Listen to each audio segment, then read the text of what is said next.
Nobody's Quest is a relaxing and cozy adventure game focused on exploration. Find and save the citizens of Hubbington so they can help you in their own unique way.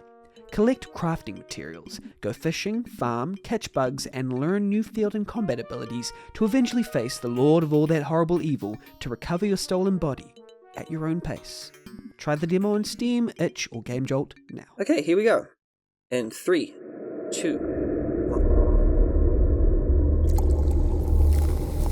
Ladies and gentlemen, you are now listening to RPG Maker Cola. Hey RPG Maker Cola listeners, welcome to RPG Maker Cola Season 2. That oasis in the desert, that place you can get raw refreshment from. The place you can see from a distance, kneel down and pour yourself a cool beverage into your hands and sip it from those sweaty hands.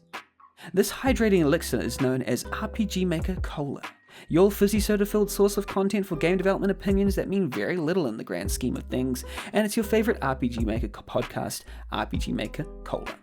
I'm your host Benny, also known as Cash, also known as the Puzzle Snob, also known as It's Rouge, not Rogue!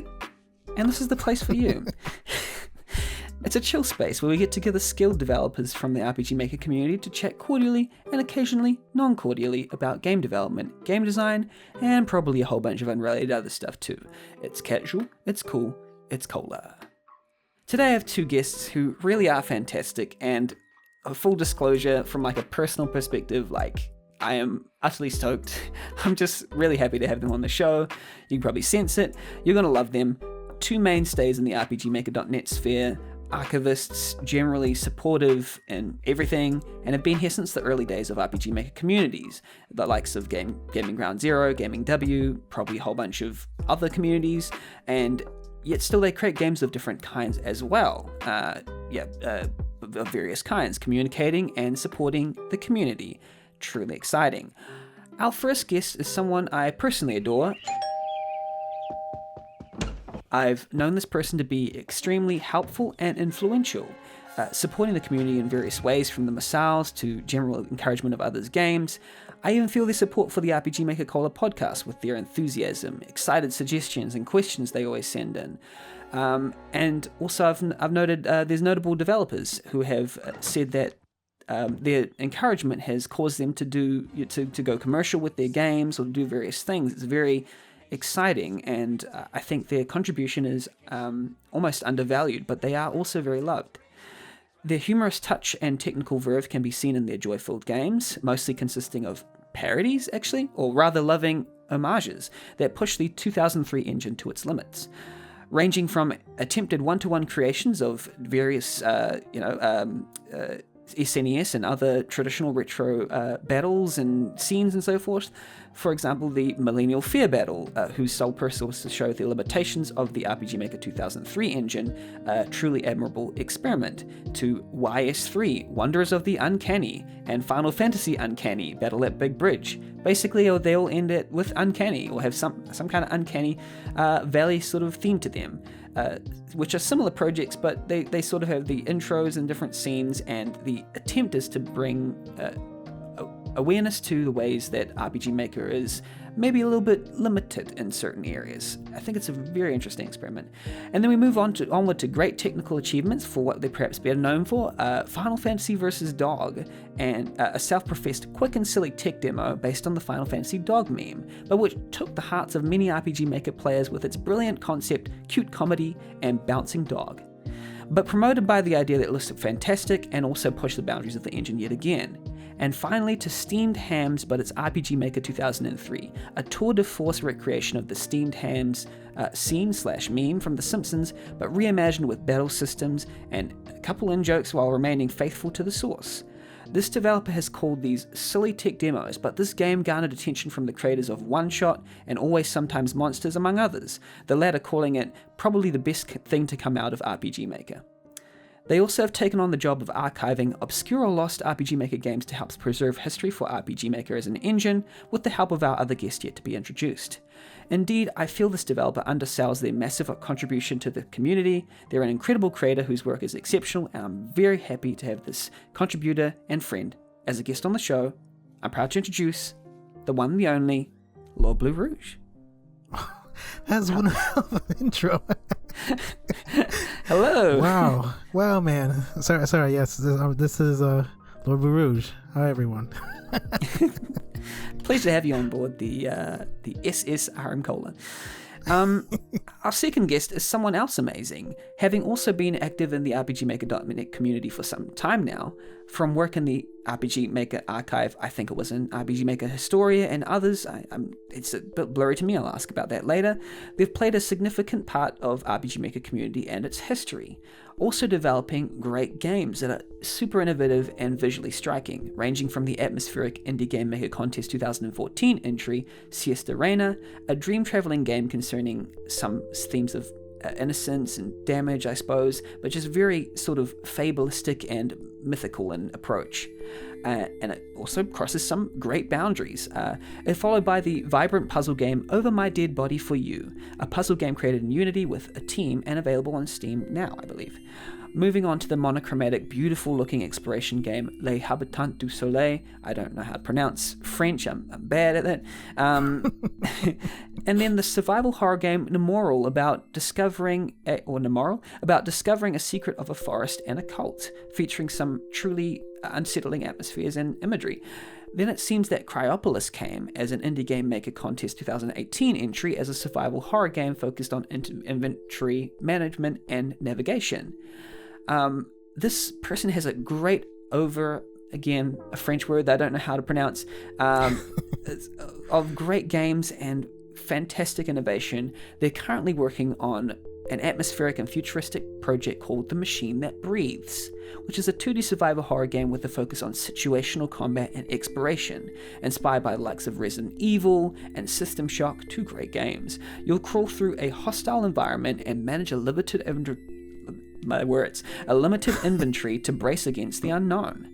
Their games have been atmospheric and gripping. I think I've said atmospheric like 3 or 4 times, but it's true. So atmospheric, and I can only imagine The Machine That Breathes is no exception.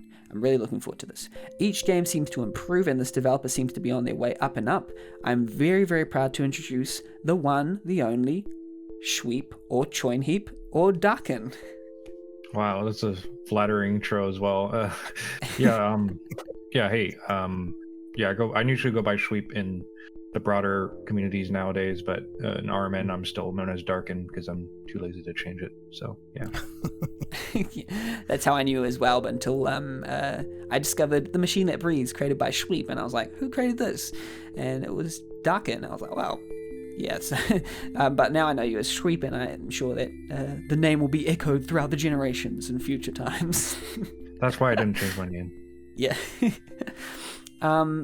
Thanks to all of you for being on this podcast, and thanks you listener for being here too, just sitting there making your game, sipping on some RPG Maker Cola at the same time. Now that we're well acquainted with our guests, let's move on. It's Buzz Corner time.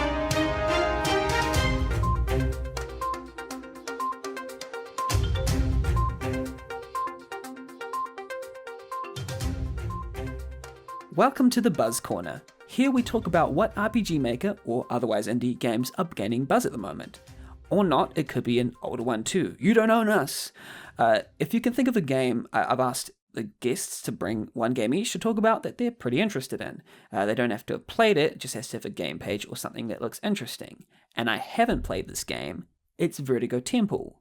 Made in Unity, not by Unity, that's a user, that's another developer that I really like their games, but this is by Cy Wombats with a co-developer, Froge. I know these two developers beforehand, but the story goes that the date is March 9th, 2001. Our protagonist receives a text message from their estranged sister, thought to have died a year earlier, leading them into a text-based plot linking cults, computers, message boards, conspiracies, the paranormal, and a certain plan that unites them all. So apparently gameplay is like reading and sending messages through your phone or your PC, and you explore these handcrafted environments and you have clues and stuff. I think it was created apparently for the Scream Jam with the theme Machine. That theme will come out throughout this podcast quite a lot in April 2020. So it's it seems like a surreal adventure horror type thing with like flip phones and SMS and and that maybe that lack of technology that kind of brings with it the sort of scaredy, like, you know, like, oh, you've got no way of contacting the outside world except through IRC or something, or like, you know, text message. There's a BBS on here as well. Yeah, so it's like pretty primitive, I suppose, and the technology within the game, not the game itself. And yeah, I really want to play this game. It's got the vibes. It really has got the vibes. Yeah, I'm gonna download this and give it a go. Vertigo Temple. So it's really gorgeous with like all the lighting and whatnot, and you see like a little cell phone in the corner. It's really well done. Yeah, like this like red lighting and like very adventurous lighting. Like it's like not just like, there's some that's just like a torch, but I think Unity, it's using Unity, but the assets are RPG Maker-ish looking, which kind of is an interesting like combination. Even 2K3 looking stuff made in Unity, so that's like an interesting little crossover, I find. Yeah, like with Unity, there's not typically like a whole lot of preset assets to take from, so it's kind of interesting to always take from, you know, existing RPG Maker. I forget what the style is called. It's like Mac and Blue, I guess. Mac and Blue, yeah. Yeah. Whatever it's called now, but yeah, it's kind of interesting.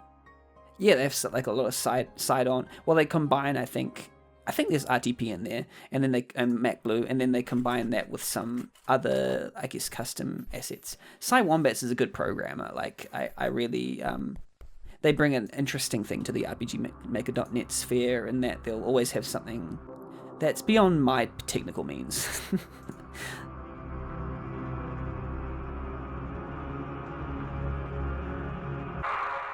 Yeah, Lord Blue Rouge, what are you bringing to the Buzz Corner today? I did my homework. I was doing I guess I'll talk about Beetle Ninja, since I did the promo, and I did like the little magazine advertisement, and I did I did a whole bunch of stuff. It was kind of like overlooked. I think what happened was the dude, what's his name again? Is 16-Bit King, right? Or I can't pronounce his name. 16-Bit King. He decided to make a game page in February of, I think, this year, and he'd only decided to release it, I think, near October on the 14th, which is when the catalyst is supposed to happen in the game. But it just went overlooked. It was just like, it was a sleeper hit, and like I guess I did everything I could to like promote this game. I guess I could talk about. Like, I did play it. Like, I guess I could talk a bit about it. I guess, like, if I could summarize it, it plays a lot like a combination of Dead Rising, like because of the time limit thing, and then like Katamari Damacy. Because have you guys played Katamari Damacy at all? Yes. Yeah. Yep. Okay. Well, you know how Katamari Damacy, sometimes in levels you can find new playable characters like cousins, and they all like different colored and whatnot. Yeah. Yeah, okay. Yep. So it's like that, but with the ninjas. So like every time you find like new playable characters, and they kind of help you out, and they all have like different abilities and whatnot. And I think the last part, it plays like a bit like Earthbound. So like it started out, it was kind of really rough, but like later on in the game, once you get to the beach level, I think you kind of figure out how the game is sort of played. So yeah, no, it was just like a really good game. There's at least like, I can't believe I'm saying this, at least 7 endings. For there's like a good ending, a bad ending, and you had him on the podcast, so you probably people will probably already know what it's all about, by the time that one comes out. So we didn't go through everything, but I mean, it's good to probably explore more. There's always more to explore.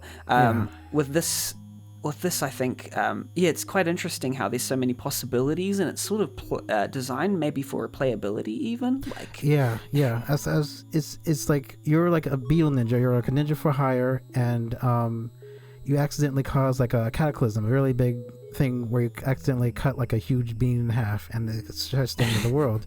So you have 14 days like to like try to stop this cataclysm from happening. And it's kind of rough during the beginning, because what was it? They first give you like the game gives you like $3,000, right? And you could get like was there was like this movie rental service that right outside, and so like you could spend your money on that, or you could save your money and spend it on like ninjas that you could hire for these missions.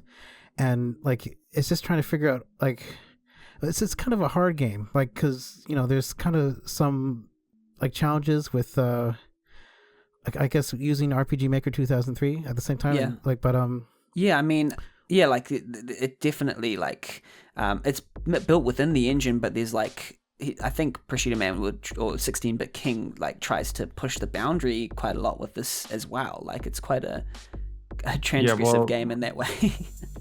The battles are kind of like they have this. I mean, RPG Maker 2003 always had like a really kind of like if you just use the battle system as is, you're going to run into problems like the agility kind of just being like really like off balanced or something like that. Where like, enemies will act at the same time, or like but like for me, I love the charm of the game. I love the world building in the game, but the battles were a little kind of rough or a little repetitive, where it's like, okay, like there's a bunch of skills that you can get from all the ninjas, but most of them are, to me at least, not very useful. Or it's like, oh, I get a status effect, but I just want to do more damage, like so like you get like the angry ninjas, like the like the best one, because it's like he does the most damage. He's just a powerhouse, right? And so you start sticking with him. But to be honest, like towards the end of the game, I just opened it up in RPG Maker and cranked up the values and just closed it. I couldn't take. There's so many battles towards the end. Yeah. I'm just like, I can't take this. I need to like just skip through them. Yeah. The taboo thing. It's kind of a nightmare at the end there. It's because it's just like nonstop, like battle after battle. You have to learn like how to avoid them. So it's but I guess what I played is really interesting. Like what I thought was interesting too is like I talked to what was it, RPG Maker Addict and Laddie, Lavender Siren, and they had the party I had going through the game was like Beetle Ninja, and then Love Ninja, and then was Rage Ninja, and then I think like I usually swap out like a fourth ninja afterwards. But what I thought was interesting is that like I talked to RPG Maker Addict, and he had like a different party set too. He had like Tomato Ninja, Cat Ninja, which I couldn't find, and then like a Virus Ninja who kind of betrays you. Oh, it's not spoilers, whatever. But he at the very end he have to have the fight with him or whatever. And then I think Lavi had Tomato Ninja too. But like it's really interesting, like just to hear like how everyone had like a different approach to this game, because I like used Rage Ninja because I just wanted something to just to get the battles done and over with like in 5 seconds, so but there's like a lot of there's like a lot of I don't know how to say, there's a lot of creativity here, like it's really like I think he's kind of young, but like it'd be really interesting to see what else he could make with RPG Maker 2003, and that's kind of why I sort of wanted to like promote or just highlight this dude's creativity. It's just like really well done. Yeah. So, it has a lot of ideas and stuff, so it's like it's crazy with like the world and the story and stuff, and it's like I'm looking forward to what else he's done. I guess he's done another game called Where the Moon Goes at Night, which I haven't played, but now I'm like I really like the what's it, it's Moon Goes at Night. You only have like 3 attacks, and he has this really cool like cell phone animation whenever you attack someone with the cell phone. It's like a lightning thing, but it looks kind of like the logo from like Simpatico, if anyone remembers that. It's really well done. It's like a 90s kind of thing. I don't know, it's really well done for the animation. So yeah, it's funny how he's so young, but they say that 2000's influences was a big influence on the games that he created, both games, Where the Moon Goes at Night and Beetle Ninja. Yeah. So that Simpatico, that would track the whole the whole early internet. Yeah, so that's Beetle Ninja. We could probably do a whole podcast about that, but we'll probably go back and like, I guess, I don't know, maybe I'll come back to the show and talk about more in detail, because I'm too nervous right now to give it proper justice, so. I feel you could. I feel it's almost like too much to talk about. You could go on and on forever about it, because it's such a source of opinions. But like, I think we're going to Sweep's game. Sweep, what do you got for us? What for the Buzz Corner? So I'm putting in Moonsong first verse. It's a game made by Camphor. I don't think it's a demo. I think it's like a full start to finish game. But yeah, it's I don't know. It could be just like a chapter thing. I think he originally meant to make it a much bigger game, but then he sort of condensed it and just made it like what it was. But yeah, it's really quite cool. Short? Is it quite a short game? Yeah, I think I didn't beat it, but I played a lot of it and I really enjoyed what I saw of it. It's I don't even remember the story, but I remember it has this sort of character select thing at the very beginning. If you played Trials of Mana, or it's that Trials of Mana, or like a Sega Densetsu, or like Saga Frontier, like multiple characters to choose from with like really cool short stories and backstories too. So. Yeah, like it's very if you played an RPG Maker game back in 2005, it's very loyal to the Super Nintendo kind of graphics and uses ripped resources like games used to do back then. But now it's very much a homage to it. And yeah, I really there's a rough beginning with the battles, but then later on it gets a little better. I think I started with a character that could just heal the entire party, and since you gain MP back by walking around, I would just I'll just use that. But other than that, it's it's very it's very it feels like there's this sort of war going on, and you have to sneak into this base, and there's always stuff going on. You have to get through this blockade by guards or whatever. It's very it reminds me a lot of you have to get Trials of Mana kind of stuff. There's this really cool side quest where I think you have to help find the wheel for I think some merchant that's trying to get in, but his cart's broken down, so you have to go back through some boat passageway, and I don't know, it's just really interesting. It's really well written some parts too. So yeah. Camphor is quite an original RPGmaker.net user as well. They've been around since 2008, but it's nice to see that it's still completing games in 2020. It's a good feeling. It's bizarre to see this kind of game out. I feel like every year or two we always get some sort of call back to old school RPG Maker games where it's very dedicated to it has really good mapping. It's very you can tell it's very specific about where spots are. There'll be a part where you'll walk down this path, and then a character will tell you where to go, and it's follow the mushrooms, and then sure enough you go back to this area, and it's you follow the mushrooms because you had this specific attention to detail to making sure that the map itself. Yeah, it feels very yeah. It's kind of leads you through it's the mushrooms sort of lead you kind of very delicately to the next pathway, and it's just really well done. I remember trying to I think I only played a small part of it during the beginning, and it's just there was this shed down there, and if you kept going down and down and down, you'd actually find a really good treasure. But it was done in such a way that it was just very subtle in its design, and it just felt really great to just walk through these maps too. So yeah.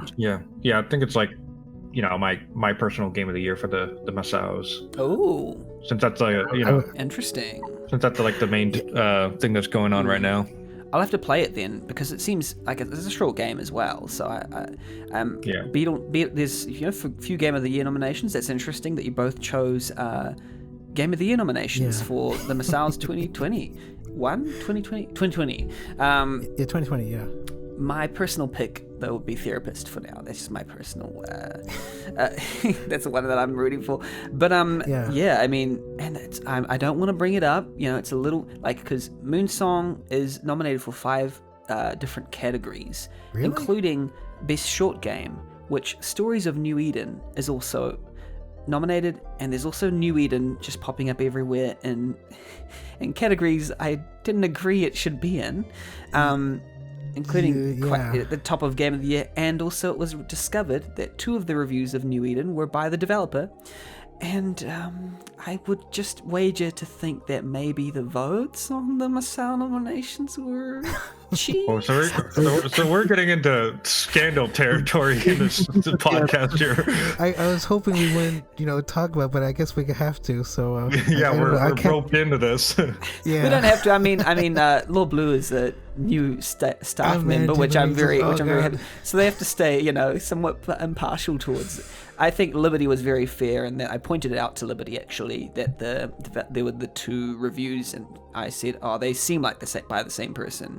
And then Liberty went and checked, and two of them were.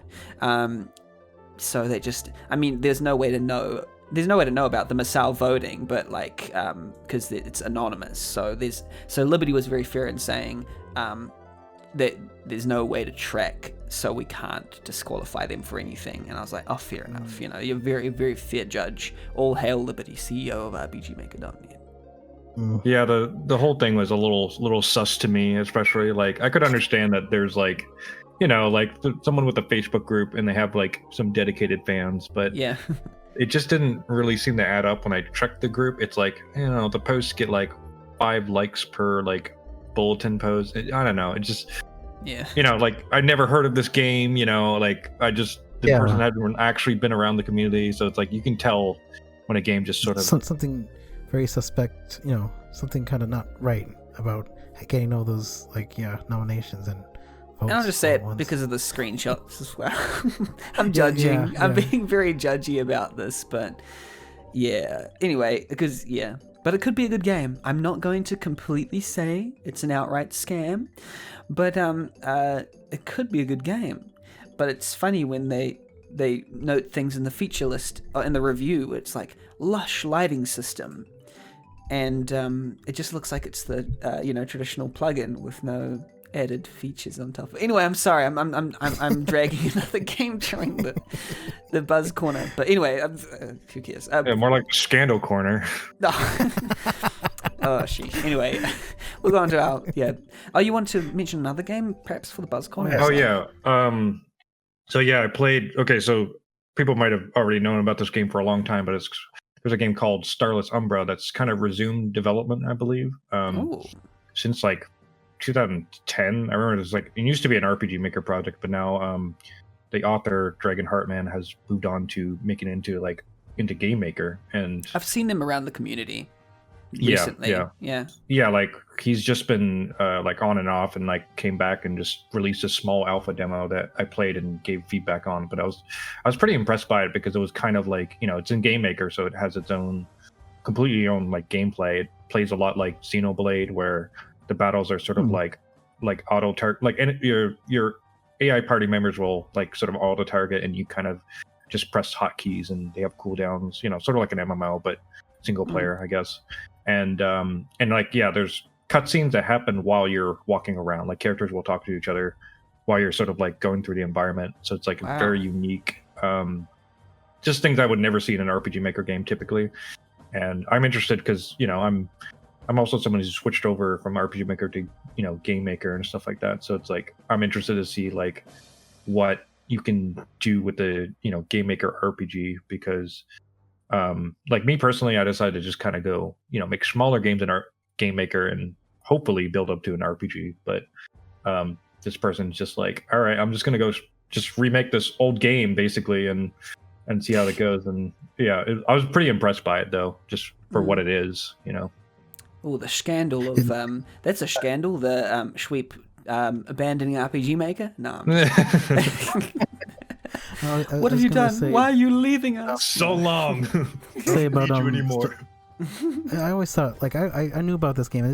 I always thought it was I don't know, it kind of reminded me of I always thought of it as the Final Fantasy VII of RPG Maker 2003, because he always added all these really great mini games to it. He had a run system, and he had a really cool battle system, and every time you got further into the game, he'd always introduce a new mini game of some sort, a mine carting, I think some kind of card game. It's really well done, so it's really interesting to see him not only make that transition, but to be able to carry over and be able to learn It felt like they were already breaking the limitations of RPG Maker when they were using it. And now they just, they're using an engine that might be better suited to it, maybe. Yeah, taking those experiences and putting it in like a new engine, so yeah. Yeah, absolutely. Like there were like minecart sequences and stuff, like pretty crazy eventing and planning. I could not get the minecart sequence to run in my Pentium 3.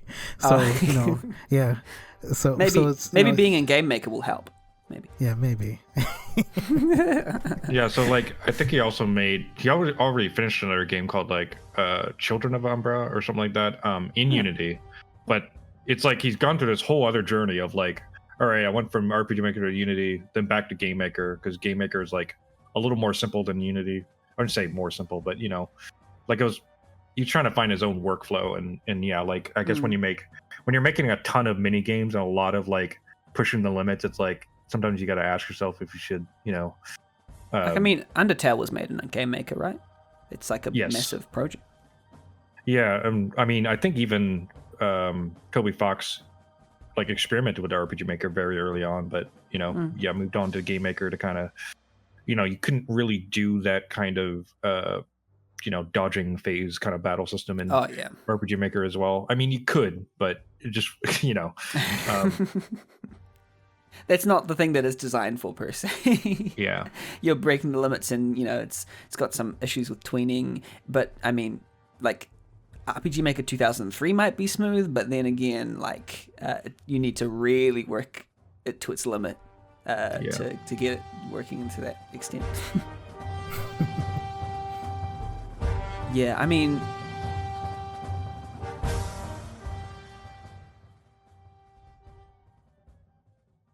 Buzz's Corner, go download these games. Vertigo Temple, Beetle Ninja, Moonsong First Verse, and Starless Umbra, meaning shadow. These are like a really good handful of games to check out, I gotta say. Like, even for 2020, like, especially after the year we had, so. Yeah, exactly. What's it called? And vote for the missiles. Well, play them first and then vote. Have an informed opinion. I'm going to be streaming the Masao games. I will probably have already streamed them by the time this episode comes out. But just to get a good. Wait, why am I saying vote for the Masals? It's already been. Vote for the 2021 Masals. There we go. None of these games will be qualified. Anyway, or maybe Stars Umbra. Let's move on to our next section. We've been playing games. Maybe?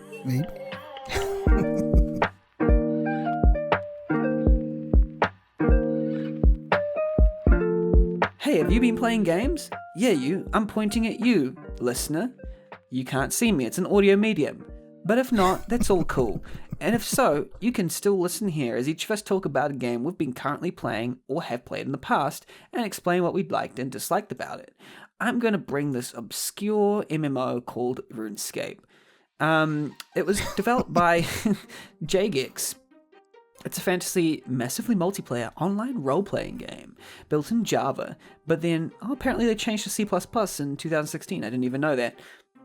It's apparently it was recognized as the world's largest and most updated free MMORPG, and takes place in Gielinor, a medieval fantasy realm divided into lots of different kingdoms, regions, and cities. But basically, the gameplay goes grind. Like, grind. But there's also, like, different elements to that. Like, there's tutorials. Well, there's a tutorial and then you grind. But then there's also, you grind during the tutorial. And then there's, like, 28 skills. That's, I guess, the main thing that was, like, pretty big. Was, like, if you've ever played, like, an Elder Scrolls game where you have to crouch a lot to get your agility up, or, like, jump, or steal a lot to get your stealing up. And then what I'd do in Oblivion was, like, sneak near a guard into a corner continuously just to get my sneak skill up to like 100, and I'd put it so that the controller's like holding the trigger, and then I'd walk away for a few hours and come back with 100 sneak. So that was a fun little, that was a part of like I wanted to trick the game into giving me stat points, the delicious stat points, so I can be like, haha, I bet you, game. RuneScape was a little bit like that in that, like, well, in order to get your wood cutting level up, you had to like just cut a whole lot of wood. Like, I'm talking hours upon hours upon hours. You do hours just to get one level, and once you get to the higher levels, it's just like it's ridiculous. I can't remember what it would take to get from level 98 to level 99, but it was definitely tens of hours of just cutting wood. And it was the most menial task, but people would do it. But then people brought bots in. There's like these bots that would detect pixels in RuneScape, the game, that would like say, here's a tree. This one looks like an oak tree. This one looks like a willow. Go ahead and mine it. And then you could just tell that there were entire areas where everyone is using a bot. They're not even at their computer, or they're running RuneScape at a different window using a bot to get stat points for them, because I was doing it too. That's how I know. RuneScape it's just so funny that these things happen. I'd also like scam people. Like, well, I didn't do that much. I did it maybe a couple times. I was a young boy. I was like in my teens. What? Cash. Yeah. Committing digital crimes over here. Yeah, I'd scam people, right? So like the thing would be like, one of the fun scams was if you say your password in chat, it will star it out or something. It will replace it with stars. See? And then I'd type in a few stars. And then once they say their password, I'd quickly log out, change their password. Yeah, I actually played RuneScape back when I was like in 5th grade or something. Like way back when it was like the first iteration, the Java version. And I almost got scammed by someone because someone would be pretending to be a Jagex employee and ask me for my password. And I remember as a kid, I got so scared. I was like, what? I'm being accused of like hacking or something. And then I thought about it for like, I'm just a dumb kid, but it took me like 20 seconds to realize, oh wait, this guy isn't who he says he is. And I just like said something really like, I don't know, like, oh, are you sure you're a Jagex employee? And then one message later, he's like gone. It's like offline or something. I was like, because you can like report them and then they'll get like banned or like something worse. I felt so smart. Yeah, I mean, I was like a little kid. I'm sorry, a little teenage, slightly sociopathic Cash. So maybe it was you. I won't admit anything. I didn't do the JKX employee one, but I did like there was this thing where it was a rune longsword looked like an iron longsword or something like that. Okay. And because they updated the graphics later, they looked at almost the exact same shade of like gray. So what you did was back in the day they didn't have a thing that compared the value of items and told the user, hey, the thing you're trading is much stronger than the other thing the other person's trading. But then they'd say, like, I'd say, I'm selling a rune longsword for tens of thousands or something, and then they'd trade it, and just before they clicked accept, I would trade it, I would swap it in for an iron longsword, which was worth maybe like 50 or something. So basically they'd give me a couple tens of $1,000s for this dud, and then I'd log off. I was ruining lives. Yeah, it's really bad, and I would not do it today. I hope to refund them. I am a better person now. I'd hope, I'm very sorry to everyone I scammed. I would like to publicly apologize. If you were scammed by what was my username? I don't even remember my username. If you were scammed by someone, a little kid, I apologize on behalf of them. It might have been me. So the RuneScape scandal corner now. Yeah, exactly. But yeah, I guess that's why what I found funny about it is that the gameplay design. Let's just talk about the game. I guess is that it allowed for scamming, and it allowed for bots, and that was where I found fun, and it was interesting. It's interesting that the social aspect of the game was more interesting to me, like not getting caught cheating. Than the actual game itself. Yeah. So it was like a game of like trying to cheat without getting caught, and that was the fun of the game for me. Well, that's interesting you point that out, because we're like seeing that now with like games like Among Us and whatever, like where it's more focused on like the social dynamic, and which is kind of what games should be doing when like talking about, not just talking about like online multiplayer, because there's that social dynamic that hasn't really been touched upon in years, since online games came about. So yeah, you got like Jackbox and stuff. Remember drop parties? Drop parties? Yeah, people would like drop random items or something, and like, oh yeah, there'd be like a crowd of people, right? And whoever gets it first, and sometimes like you could drop like there are party hats or like really valuable items that you can only get in events, and some people would like drop. They would take off their party hat and they would drop something that's not a party hat and like people, like just mess with them. Yeah, I remember that. Like they'd say, "I'm having a drop party, dropping like 100K worth of something," or it's like crazy. And I was like, "I'm a little kid. I want free stuff." Yeah, and you're just like, it was the best feeling ever. It was like Christmas, but not on the December 25th. Yeah, that game, RuneScape. I probably scarred some people. Lord Blue Rouge. What games have you been playing, maybe, or in the past? I guess I'm current. Well, I guess I'm currently playing Shakedown Hawaii, and I think it's for the PlayStation Vita. It was it's a sequel to Retro City Rampage, which came out in I think 2012. And like, if you haven't played Retro City Rampage, it's kind of like this 8-bit Grand Theft Auto, but it doesn't play. It plays a bit better than like Grand Theft Auto. It's kind of Did you guys play it? You know yeah. I'm looking at. I've never played it. I'm looking at like the graphics. Like you can like jump on trampolines, do like it's like almost Metal Sluggy in presentation. Yeah, it's kind of like it's kind of like it's an 8-bit inspired Grand Theft Auto, but instead of just being like a carbon copy of Grand Theft Auto, it's also like a love letter to like the 8-bit games that it's inspired by. So like one of the levels they have is like have you guys played like the first Teenage Mutant Ninja Turtle game on the SNES?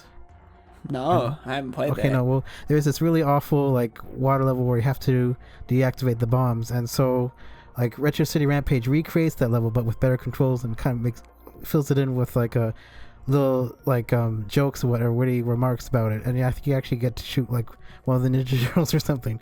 But it's just like it's just like this love letter to like retro gaming history, but also kind of poking fun at it. And yeah, it seems to have a lot of modern kind of gameplay as well. Yeah, like upgrades, and it's like in the style of retro, but it seems to be a little deeper than say the traditional game of its time. Yeah, it's like retro, but it has like kind of modern features to it to make it like easier to play through. So like there's a bit of Smash TV in there, there's a bit of Super Mario in there, there's a bit of Sonic in there, and you could drive cars, and it's just like really good. But that's Retro City Rampage. What's it? Like just there's like really cool moments in it too. Like I don't want to. I had it written down here, but I don't want to ask it because I might date myself. What was it near the end of the game? Just get an idea of how like in tune it is to like of that era. It asks you to put on like for the last level you have to go through like this 3D inspired arcade stage where you're on a bike, but before doing that it asks you to put on like a 3D glasses, and it actually works. You put the 3D glasses on and you can play like it's kind of like inspired by Rad Racer. It's one of the few games that had like that 3D effect. So, but yeah, it just seems like they're putting a ton of everything in there. Like 3D, here you go. Yeah, it's like any kind of retro game you could think of is probably a nod to it in this game, and so that was the first game. The sequel, it's Shakedown Hawaii. It's a sequel to Retro City Rampage, except the main character is a lot older. He's divorced now, and he has a kid, and he's like a millionaire, but he's also losing money. And I think but like the big thing is that instead of being 8-bit inspired, it's 16-bit inspired, and instead of making fun of retro game references, they're making fun of current trends. So if there's like some kind of minor annoyance that you had over the past 10 years, they're probably riffing on it in this game. Like one of the missions has you what was it? One of the missions has you going to like buy a printer because you need to print out an ad for your company, right? So you get your son to do it. The son drives out, goes to buys the printer, comes back, and he installs it, and then you try to print something, and the printer asks for like more ink, and then the guy gets frustrated. I paid $1 million for this. Why doesn't it work? But then here's like the brilliant part of Shakedown Hawaii. He turns around and he says, you know what? I'm gonna buy the ink cartridge company, and and you make money off that. Like you buy properties, you buy like companies, and then you could add multipliers to those companies and earn even more money. So that's why that's why it's called like Shakedown Hawaii, because it's kind of like it's like kind of like a Retro City Rampage but turned on its head. So Yeah, it's got like a corporation sim in there as well. Yeah. Like I'm only was it 30% into the game, so I haven't really played much, but it's really great for like short bursts, like between like playing I'm working on RPG Maker games or like trailers or whatever. But what was it? Yeah. Oh, the last thing I wanted to mention was the creator, Brian. I don't know how to pronounce his name. Brian Perinciato or something like that. He's he has this like he's one of the cool things he does is he creates ports for dead systems. So like right before finishing Retro City Rampage, he wanted to do a port for the PSP, but he couldn't do a physical release, so he did a digital one, and it's like a 100% playable port of Retro City Rampage on the PSP, right? It's really cool. It's really cool. And what was it for Shakedown Hawaii? When it was 3 years after it was released, he decided to bring it to the Wii U. So he decided to bring it to the Wii U so it could be like the last Wii U game on that system. But at the very last minute, he decided to bring Shakedown Hawaii to PlayStation 3 with like a 4x3 mode, so you could play it on an old TV. If as long as you have the game, you could play it on PlayStation Vita, PlayStation 3, PlayStation 4, and PlayStation 5. That's like really, really amazing commitment, Like I wish we had someone like that for like RPG Maker games, being able to port them to all different kinds of systems. Oh, yeah, I mean, it seems crazy. Like, there's so much like console portability here. It seems like it's quite interesting. It's so funny. Playing the game like this on your PSP would be incredible. PS Vita would be great. Yeah. Or even PS3. Yeah. Yeah. Wow. What a game. Shakedown Hawaii. What a game. I want to play it now. Seems cool. Shweep, what game have you been playing maybe lately? I brought in Metroid Prime 2 Echoes. Oh. It's it's part of the Metroid Prime series, which is like almost like a spin-off to Metroid, but it's like its own, everyone knows what Metroid Prime is. So it's like, first-person exploration kind of game. And I played Metroid Prime. It was like the first like GameCube game that I've ever played, and I was like wowed by it at the time. Like just everything, because it was like GameCube was like the first console that I ever like paid money for, like bought on my own, that kind of thing. So it was like a huge impact on me, and I just never got around to playing the second one or even the third one of the Metroid Prime series. So I just, it's just one of those things I've been meaning to do for all these years and got around to playing it. Like Metroid Prime 2 is like, it's kind of weird. I mean, it's got this weird light world, dark world thing, which reminds me of Link to the Past or even Twilight Princess, which came out a little after. But it's Metroid Prime, but with that, I guess. Like it does it a little differently, but for the most part, it has this like really tacked on kind of gimmick where it's like, oh, we need this game to be different somehow. What do we got? Like light world, dark world, and I don't know. It's got like Dark Samus, which Shadow Link, Shadow Mario, it just has all the things that you'd expect from. It literally echoes other games. Oh. Yeah. So like.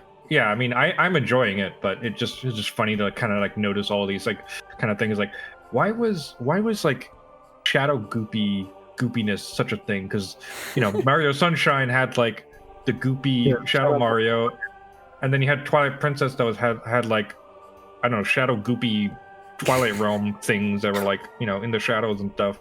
And even Pokemon Coliseum, I remember having like a shadow like type gimmick. I don't know, just shadow goop is what I would refer to as shadow it's like inky blotness, like the inky shadowy. Like there's just like a shader technology that they just had to use, I guess, during that time. Like well, we got this thing. Yeah. I just imagine like Retro Studios, the people that made the game, where they get the memo and from Shigeru Miyamoto, and it's like, all right, more goopiness, shadow goop. Game's great, but need some shadow goop. 200% more goop.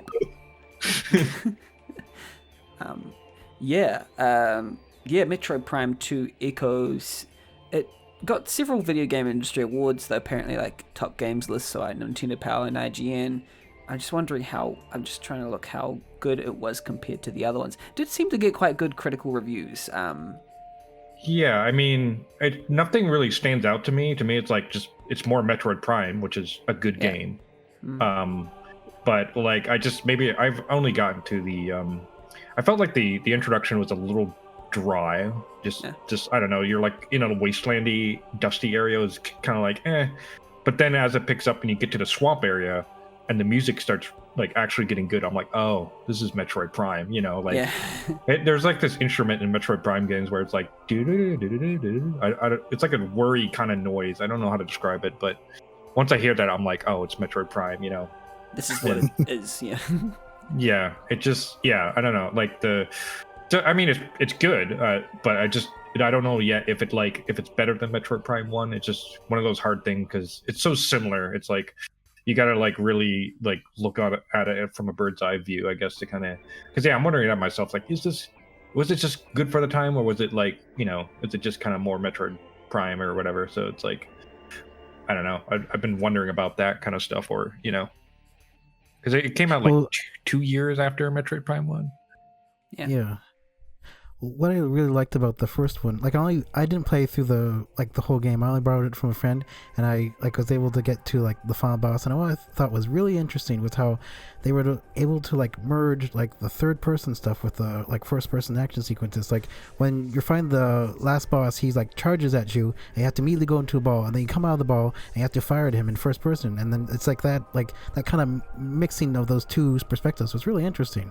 That's just like. I haven't played 2 yet, but do they bring that kind of stuff back in 2 and explore it further, or? Yeah, they have you got to go in morph ball form occasionally to fight this boss. They'll be like, okay, shadow goop. The boss will like melt into the floor, and the only way to damage it is actually bombing the floor because the bomb is like really low to the ground. So it's got all those like hallmarks. It definitely has like a lot of like mini boss fights, and has a lot of interesting like, okay, first you fight the boss in its non-shadow form, and then you come back to the area and it's like, oh, now it's harder. It's now a shadow goopy boss or whatever, and it's like the AI behavior is the same, but then like there's some additional things added, and it does retain like all the hallmarks of that game, the first person combined with third person. And I can see why you'd want to make a sequel to Metroid Prime 1, because it's like, well, we made this really good game, so we might as well like replicate it somehow. It does have some neat ideas. Like there's like a launcher thing that launches you while you're in morph ball mode. So it's like a level design thing that they sort of developed on. But I mean, I was reading on like the development of Metroid Prime 1 and how the game almost just like didn't get made. Like it was in such shambles, like the game developer itself. But then like Nintendo came in and just sort of like they bought all the shares of the company, most of the shares anyway, and like rebuild it from the ground up, and just I don't know, invested so much to get the game done. And I don't know, apparently there's a lot of crunch towards the end of game development, and a lot of people did leave in the transition. Like so Metroid Prime 2 might have had a lot of people that weren't on the first game, but it's sort of like passing the torch. And I mean, after Metroid Prime 1, it's like you have such a good career after that. Like, why would you stay at a place that's pushing you like super hard? It's like, why? It's unfortunate because since that game's apparently very good, and then they got the third game as well, Metroid Prime 3 Corruption, after that, so you got more to look forward to, I suppose. Tons of Metroid. Apparently this trilogy is like the center, I suppose, that like the most acclaimed of the series, I suppose, the 1, 2, 3 hit. I mean, well, I wish we could who talk. knows? I wish we could. Sorry, I wish we could talk about what was the bad one? It was it Other Mother, or was it Metroid Other M? Other M, yeah. I actually took the plunge and like bought it because it was like $5, but it's just the way it starts out. It's so aggravating, but that'll probably be like. I couldn't play that game. Like, I got to the story, like the first part of it, I just turned it off. It's just like they start. Like, I don't want to just sidetrack whatever, but like, it could probably bring me back to another episode if you guys are gonna talk about that one. But like, it starts out with this really great tutorial that shows you everything you do, and then like at the first like cutscene, they take everything away from you and they throw you down a hole, and they don't even tell you how to get out. It's just so aggravating. I remember I was spending like 5 minutes trying to figure out how to get out of this hole. It's crazy. And that was it. That's Metroid Other M. It's crazy. Ugh. I couldn't believe the story. Like it would be like, okay, there's a distress signal. It's like it sounded like a baby's cry, like the baby Metroid, and she would just like hammer on about like the symbolicness of like the baby. It's known as the bottle ship, like a baby's bottle that you would feed a baby. It's like, what are you on about? Like, what is going on? What is this game? It's the very subtle symbolism of the. You have to experience it in person. Yeah, it just like I'm so used to Metroid, like Super Metroid and Metroid Prime 1 having almost no story. Like there is story if you look into it, or like the beginning and the end of the game. But then like Samus like never talks for the entire game. And I love that. But you get the Other M, and it's just like a complete 180. Like Samus talks all the time. And all the time, yeah. It's just yeah. And even in Metroid Prime 2 Echoes, there's a little bit of more story than Metroid Prime 1. Like there's no voice acting, but there's like, characters talking to you in text, and it's like kind of the foreshadowing, like what they wanted, Metroid to be, which is like have more story or something like that. But it doesn't need that. Like it doesn't really need a story. It's just like most of a really great storytelling was kind of told through just like the exploration and the action, Yeah, like, and even like the scanning feature, like you could just read about the lore of the enemies, and if you didn't like scanning, you could just not do it, like. Yeah.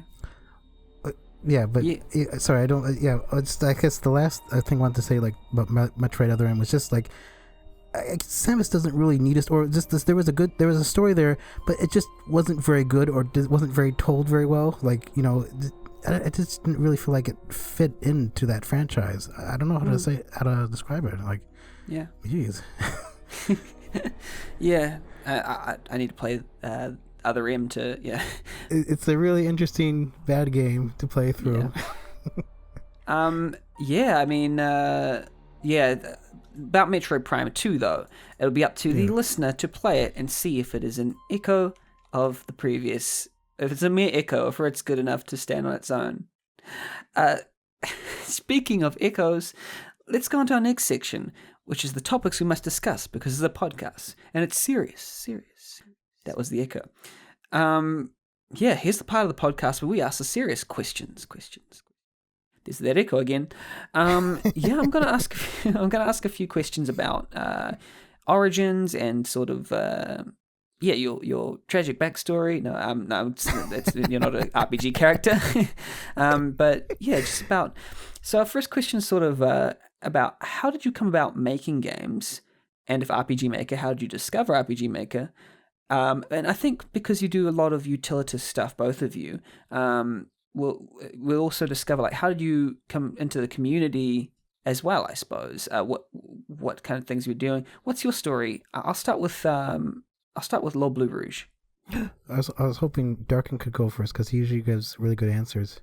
Is that okay? Oh yeah, we could go. Yeah, we could go with Schwib first or Darkin. Yeah. Okay. Yeah. Sure. Okay, so where did I start? God, it's such a long time ago. It's like I think I got into. Well, I think if I were to go to the very beginning, I think I used to play games on a place called download.com, or like I think it's called just CNET now. But there used to be like a place where you download like demos and stuff. And I think I came across this RPG Maker game. I didn't know it was RPG Maker, but I just sort of like played it on a whim, and I still cannot find this game to this day, by the way. But it was like, you have a little RTP little girl, and you went through this tower and you fought this RTP witch or whatever. Anyway, and then later on, I was on Newgrounds and I wanted to look into making RPGs on Flash. Like I wanted to make an RPG because I played Final Fantasy VII at my friend's house, and I was like, that looks cool. I want to make a game just like that. I bet it'll be easy, and yeah, like I came across like Mega Man RPG, which I think Blue also, stumbled on, right? Yeah. But But the person who made Mega Man RPG had this link to a website. I don't know if he was the webmaster of it, but Dark Dominion was the website that I stumbled on, and I think a lot of people cite Dark Dominion as like their first RPG Maker website. But it had a lot of like it looked like it was at first just like a Flash website, but then later on it just became RPG Maker, and I discovered like Don Miguel's site and all that stuff. All that stuff happened for me like at around 2000 or something like that, and yeah, I was like, I just sort of followed Gaming World at some point. Like it would just show up on Google or Gaming Ground Zero even as well, and I would just sort of lurk there. I guess I didn't really go to the forums that much, but it was sort of like, I'm just here for the resources. I need my Dragon Ball Z character sets or whatever, like so like I just dabble with RPG Maker. It was like my main go-to like game development program. Like I used Flash before, a little bit before that, but I didn't really make anything substantial. But RPG Maker was just sort of like the program it was my go-to. Like, the summer, school's out, summer, time to plop in 2 months on working on my little dream project, and yeah, like I really only gotten active in the community around when RMN came out in like 2007, 2006 or something like that. Like Gaming World was like sort of on the way out, and I didn't really like post there that much or often. So, but on RMN, I just like, all right, I'm just gonna post in this community. This place is cool. There's like, I remember it was just like Whip and Holbert and some guy who was making his own RPG Maker engine. That's all I remember. They just had this long thread of like why your game engine is going to make it or something. I don't know. I have very vague memories of the early days of RMN because there'd just be like a really basic forum. There weren't even game pages, I don't even think yet. Maybe there was, I'm not sure. But it was sort of like, starting to come out. And yeah, I was kind of there in RMN since it like existed basically. And yeah, like that's sort of my origin story. I mean, obviously I've been part of RMN for quite a long time, and I can't believe it's like, I don't even know, like 15 years or something like that. I don't even. Yeah, no, it's pretty long now.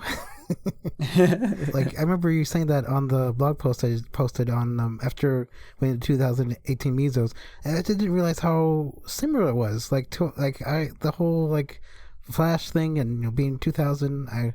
Wow, man. Well, I guess should I go into mine? I don't know. Yeah, probably. I'll transition to that soon, but I think also just the making games part of it, Darkin or Sweep.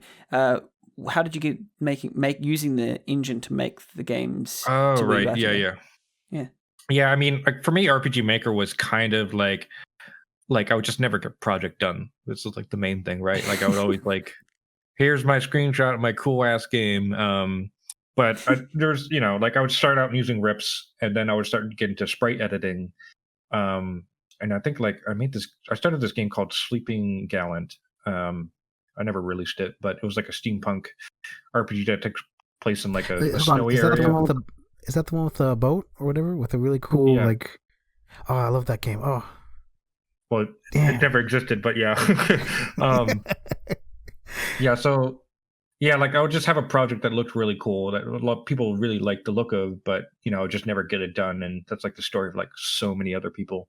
But I really started getting games done during what were called, it used to be called like contests and stuff, but now they're called like game jams, where you'd have to make a game in a small time limit, like 48 hours or a week or a month.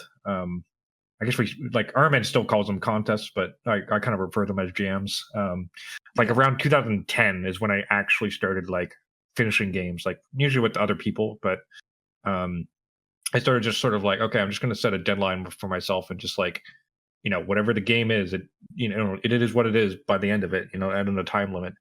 And I think, man, like as far as like, an official like RPG Maker release, like Siesta Arena, I think is like my first game. It was a game I made in like a month, and it was like done with other people, and it was just like like I used pre-rendered backgrounds because I was a 3D animator for a while, and I was like I kind of went 3D animation to make games, but I was still using RPG, so I was like, how do I PlayStation 1 RPGs would have, pre-rendered backgrounds and stuff. So yeah. Because by the time that that came out, I honestly would have thought it was like your third, fourth, fifth game by the amount of like polish that was on it. Yeah, I mean it kind of was and it kind of wasn't. Like it was like the first like actual game that I saw to like release, but you don't see like all the prototype projects I've done or all the smaller group projects I've done. But yeah, it's like I'm trying to remember. I think it was like the first game I've like actually released, and I mean it's pretty rough. There are parts that I just don't like looking at anymore.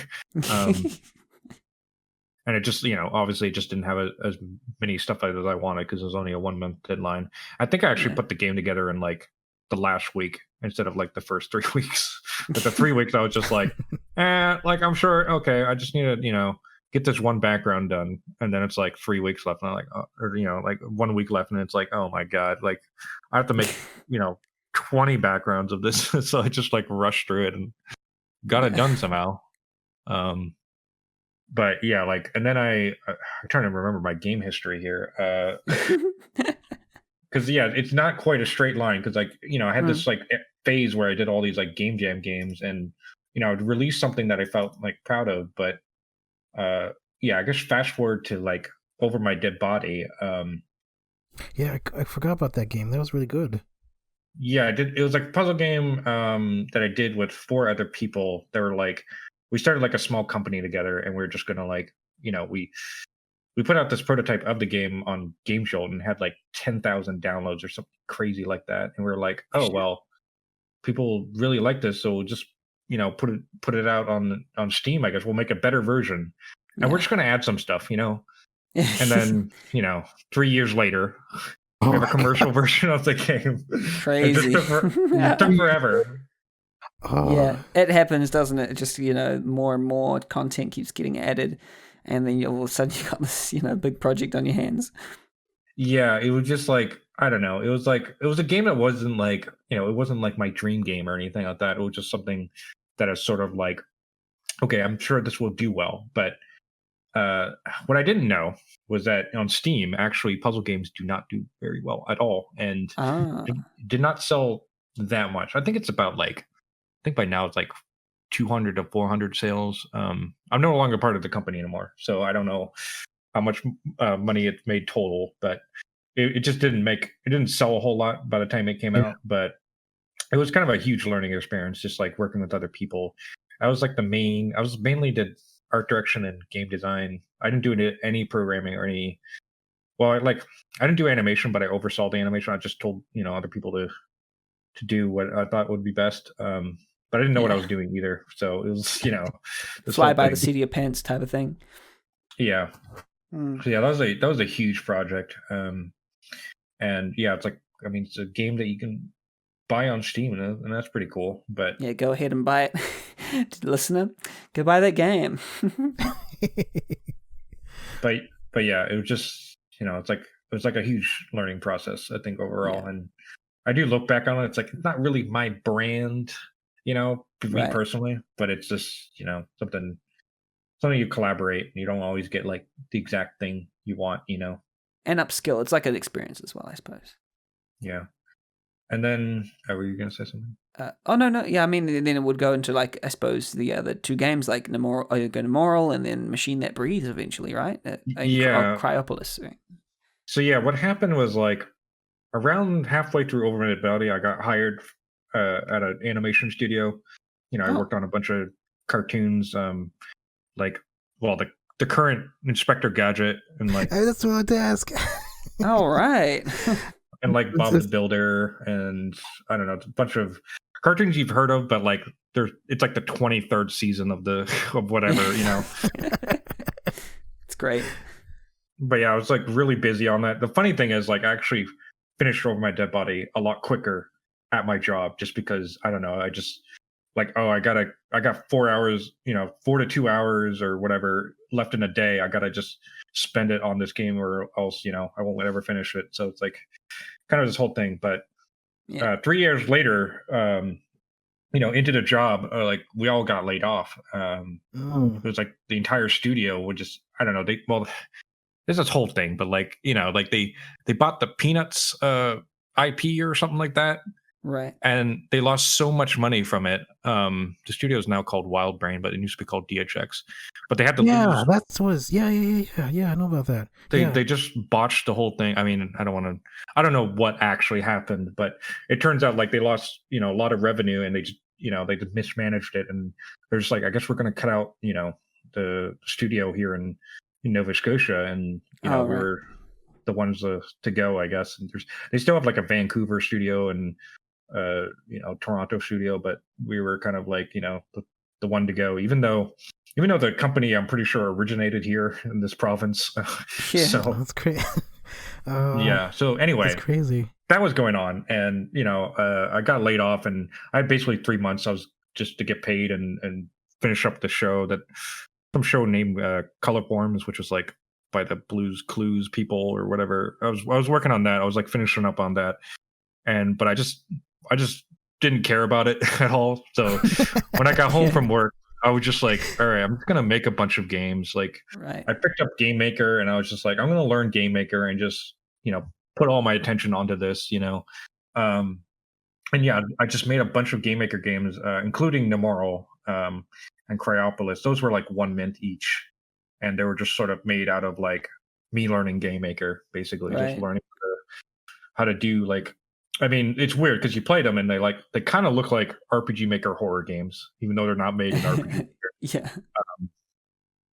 So like it was like, okay, I just want to use assets from RPG Maker, so I don't have to make my own assets, or like assets made for RPG Maker anyway. And I was just like, okay, how do I do text on the screen that goes letter by letter, or like the typewriter kind of system? And I learned how to code that, and like again, huge learning experience. But it was just sort of like just trying to distract myself from being laid off, and just kind of like just deep diving into the game development process. And I remember like Nomura was crazy because like I'd had like 2 days left, and I was like, I didn't have a save system in. I have no way. I had no idea how to implement a save system. But I just like looked at tutorial. I was like, okay, you got to write the values to an ini file, and then you save the ini file and you load it. You retrieve the values, and I just did that in like a couple of hours. And I was just like, all right, like from now on, I know how to save the game and load the game. Like crazy stuff like that. And Game Maker was kind of like you can do anything in it really that a 2D game could. Right. But the drawback is you have to make everything from scratch, basically. Like, yeah, because game engines, I think, are just ultimately just a bundle of assumptions. It assumes that you want to do specific things, and if it doesn't assume you want to do that, then you're going to have to work around it. Like RPG Maker. Quietly. Yeah, like RPG Maker just assumes you want to make an RPG, but if you try to make a I don't know some MMO, it's like you're like it's gonna disappoint you a little bit. Yeah.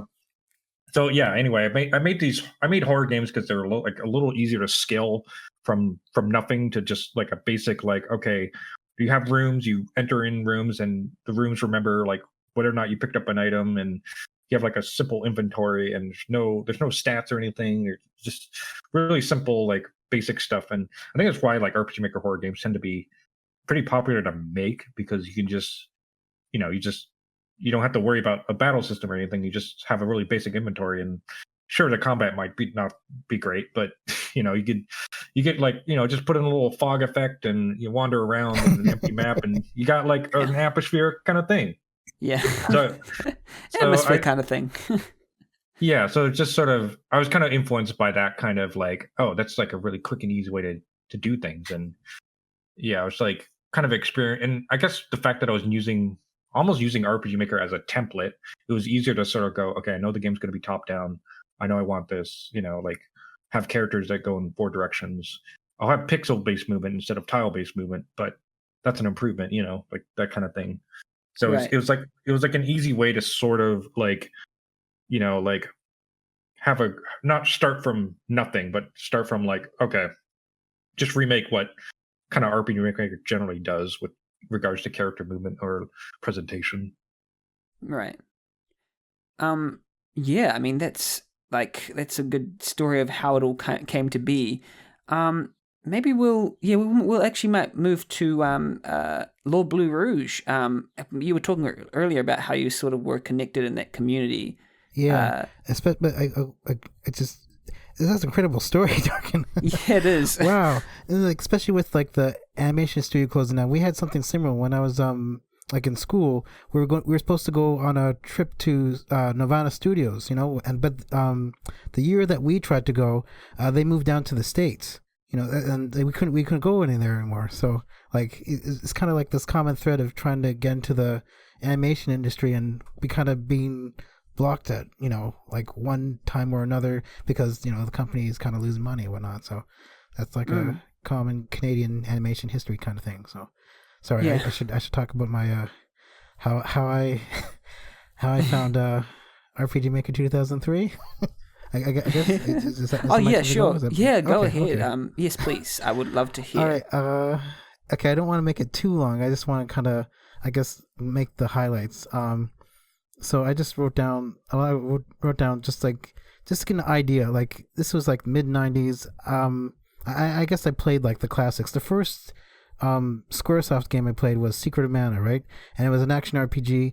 And back during that time, like it was really hard to get into JRPGs because people didn't really understand like you know how in Final Fantasy where a guy kind of swings his sword at midair and then numbers pop up, right? Yeah. it's just too like abstract of a concept for like to understand. So like stuff like Secret Mana like was a bit easier to approach. So that was like the first game like my cousin bought, and then he handed it out to me, and we played it, and we got the multi-tap. We loved that game, and I think it was through that it's through that little experience we've got was it Final Fantasy 6? And Final Fantasy 6, I love that game. It was like it's kind of like the teddy bear for me, right? Like I bring it to sleepovers. I play 2-player co-op with friends. We name all the characters after like our friends and family and whatnot. But like I guess this is kind of where that the passion for JRPG started, because when I played Final Fantasy 6, I didn't play it like how other people played it. I played it like it's like this is years before Grand Theft Auto, so I played it kind of like like an open world sandbox game because it's kind of like what Darkin said, like in 2D JRPGs you have like 4 directions, up, down, left, right, but then there's so much to interact with. Like you go to like villages, you could buy stuff, you could explore around, you fight monsters, you get treasure, you get more loot, and there's a story that kind of connects all together. And this is why like I loved this genre so much, just because there's this living, breathing world at your fingertips, so after that I got like Super Mario RPG, Chrono Trigger, and Earthbound, and those were like the 5 games like I kind of infused this passion with that genre. And I think it was during that time, and then I think afterwards Final Fantasy 7 was released, and like the genre kind of exploded in popularity, right? And I think it was during that time I was reading like magazines, and I first read about RPG Maker for PlayStation. There was like a little preview about it, and like I couldn't really like afford, like you have to kind of understand what it was like back then. Like it's so much easier to like buy video games today than it was back then. Back then it was like you had to call, like either if you didn't have it on release day, like if Toys R Us didn't have it, you have to go to like one of those special used game shops, right?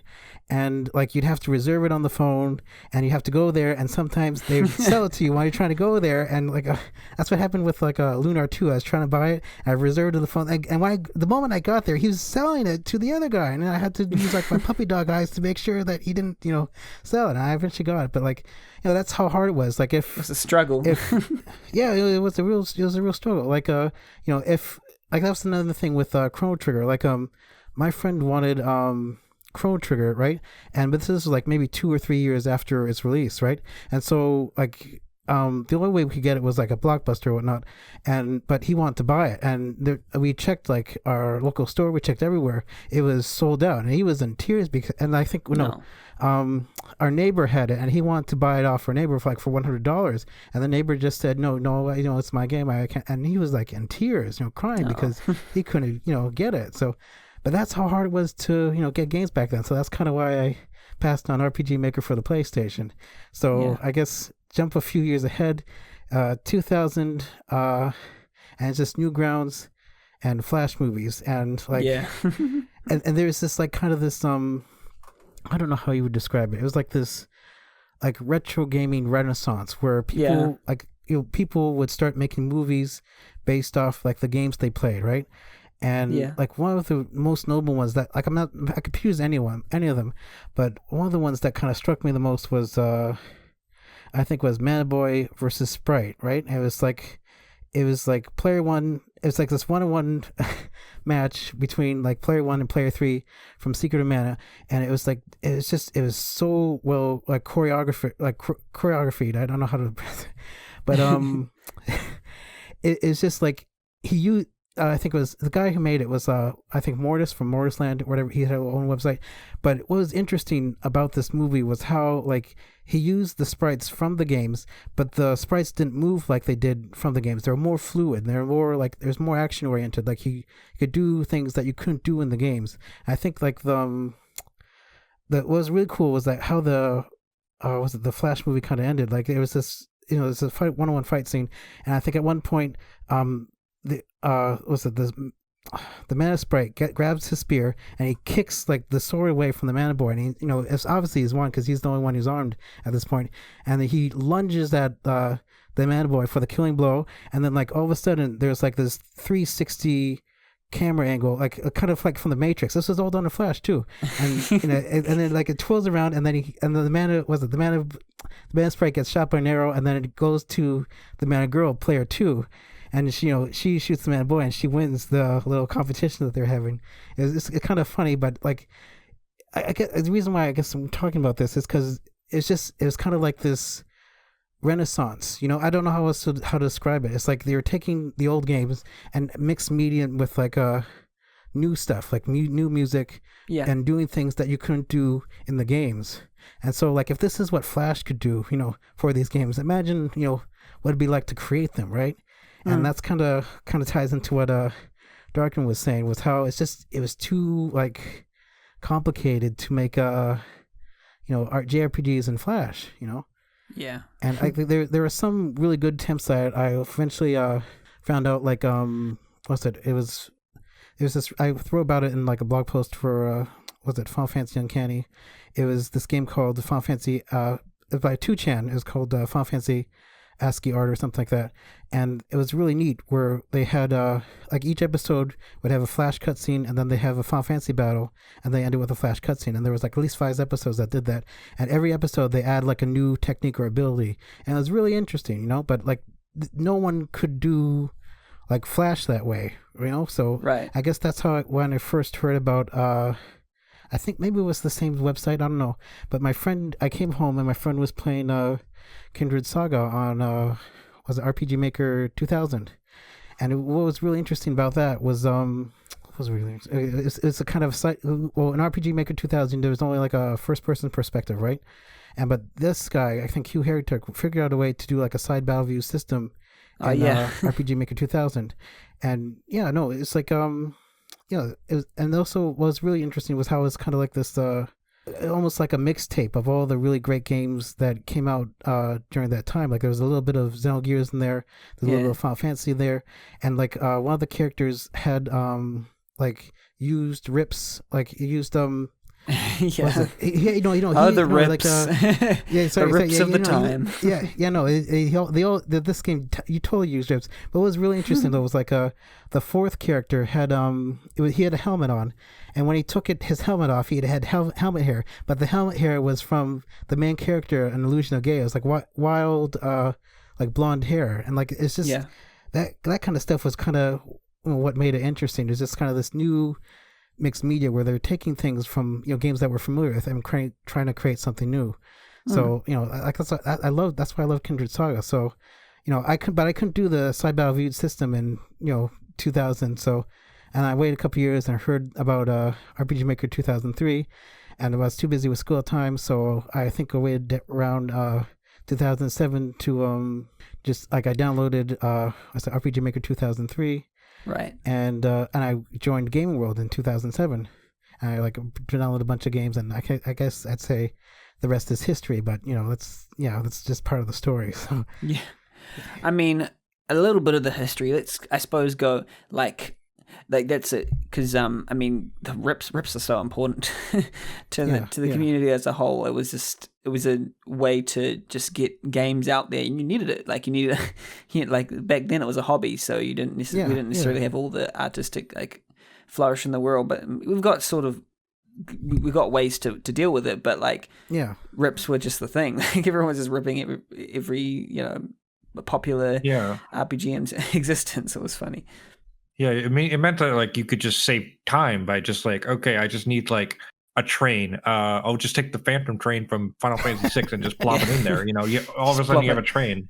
Yeah. And it's just like, it's like, I mean, nowadays like we deal with like games that are like what do you call asset flips, where they just take you tell like the assets are from like a preset Unity store or something like that. But back then it was like we took assets from like actual commercial games, like at the time, and it was just like people didn't care. People just threw them all together, and it was just like a mishmash of things. Because like you could just I want this character from Final Fantasy VI, but I'll change the hair color, like it'll be my OC, like there's a weird overlap between like Sprite comics and like Sprite Flash cartoons and kind of like a scrapbook of JRPGs basically condensed into RPG Maker. And I think nowadays like a lot of people have moved on to more like doing their own art, but I think it's still like worth like keeping around, just because it's so like, because I learned how to do pixel art just through editing like sprites and stuff. And Eagle Raptor said the same thing on Game Grumps. That's how he learned, is just by studying other games and how they kind of did the animations. Incredible. Like this is kind of it's way important to like keep around. So, it was also like like I remember like I would go frame by frame on like a Final Fantasy battle system game and like recreate the timing of like how long does it take for a character to step forward and swing their sword, just like these things are like incidental, like the programmer just put in a bunch of values. But to me it was like, okay, it needs to feel right, it just needs to it was a way to like take from a template and sort of like, okay, I don't want the character to just instantly run up and attack him. There needs to be like a wait time to the animations, and it's all about just learning from the best, right? Learning from the masters, and 100%. It's not just taking rips and taking sprites or whatever. It's also understanding like studying it and like doing it accurately, so you can properly like recreate it in the engine. Yeah. And I mean like. I guess people would get really obsessed to the point where like the maps and the tile sets being used were better than the games than that they were based on. Like it was just like Final Fantasy VI would have like a desert and then like a castle, and that was like the map or whatever, for the world map or something. Whereas like a game like a camper kind of game would like have all this like detailed like sand, just go all over the place. Like I don't know. It was interesting how like people would like reinterpret the games in their own way, and like take certain tropes that they liked and get rid of tropes they didn't like, that kind of thing. And and then I'm probably talking about like Lord Blue Rouge's like your history making games as well. Like how did you like start with these tech demos? These silly little tech demos. I have to call up my RPG Maker games list and see. Well, I was working on a game Well, you guys probably, if you played Alex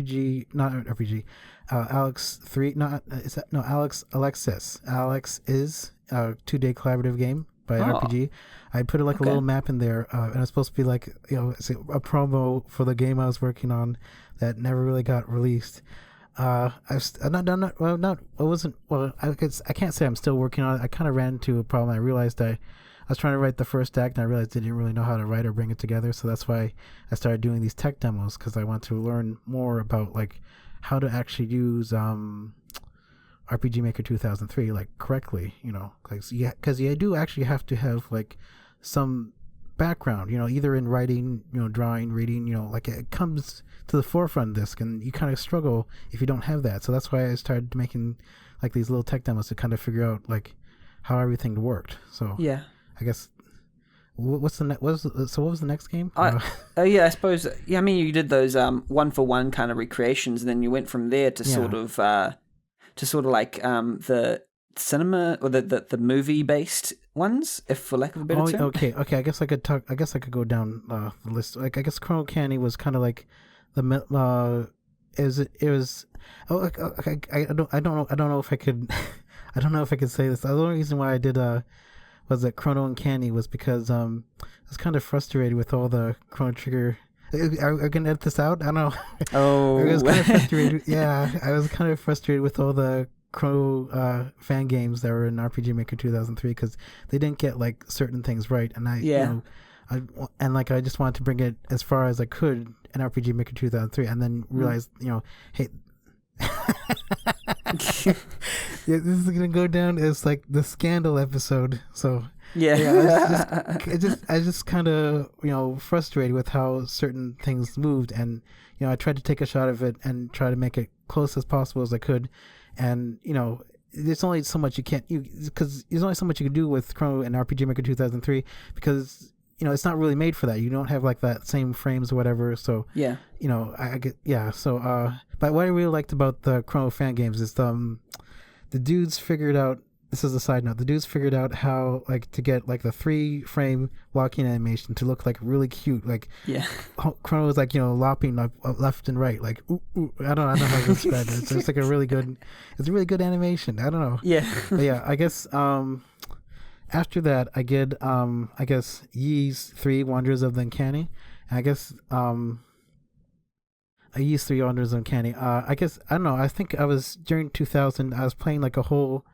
Like once I had a bunch of free time, I was playing a whole bunch of like SAS RPGs, and the intro to Ys 3 caught me by surprise because it's just two dudes going home, and like going to Doggy's hometown, and there's like this big mystery there, like something's going on, something's happening, and I got moored by it, and so I want to use this game to sort of study just like maps and how like RPG Maker 2003 treated them. So that's why so I tried to recreate the intro one for one, and but like no one really played it, so but it was a really interesting study though. So and then I did I think Final Fantasy Uncanny, but I haven't finished that yet. I was hoping to do it. It's just kind of a secret. Maybe you have to edit this out. I was hoping to finish it this year because it's only like halfway done. But I was hoping to release that along with 2 demos or whatever. But that was but I decided to put that aside because it got kind of too big with the special effects. So I think that's when I did. I guess this goes into like Final Fantasy Dog territory and Steamed Hams. Yeah. Figuring out this new cherry picture and battle feature, and I guess we'll leave it at that because that's a really great feature in RPG Maker 2003 that no one's using. But I'm gonna stop there because I'm gonna overlap with my answers here because it's really exciting to talk about. Yeah, sure. We'll be excited to talk about that soon. But yes, I am excited. I think that's for us. That'll be the serious topics. We've covered some of the other ones. I think it's good. It'll be good to get to the community questions now. So yeah, let's do that. Community Q&A. We are going to get to that section, which is called the question box.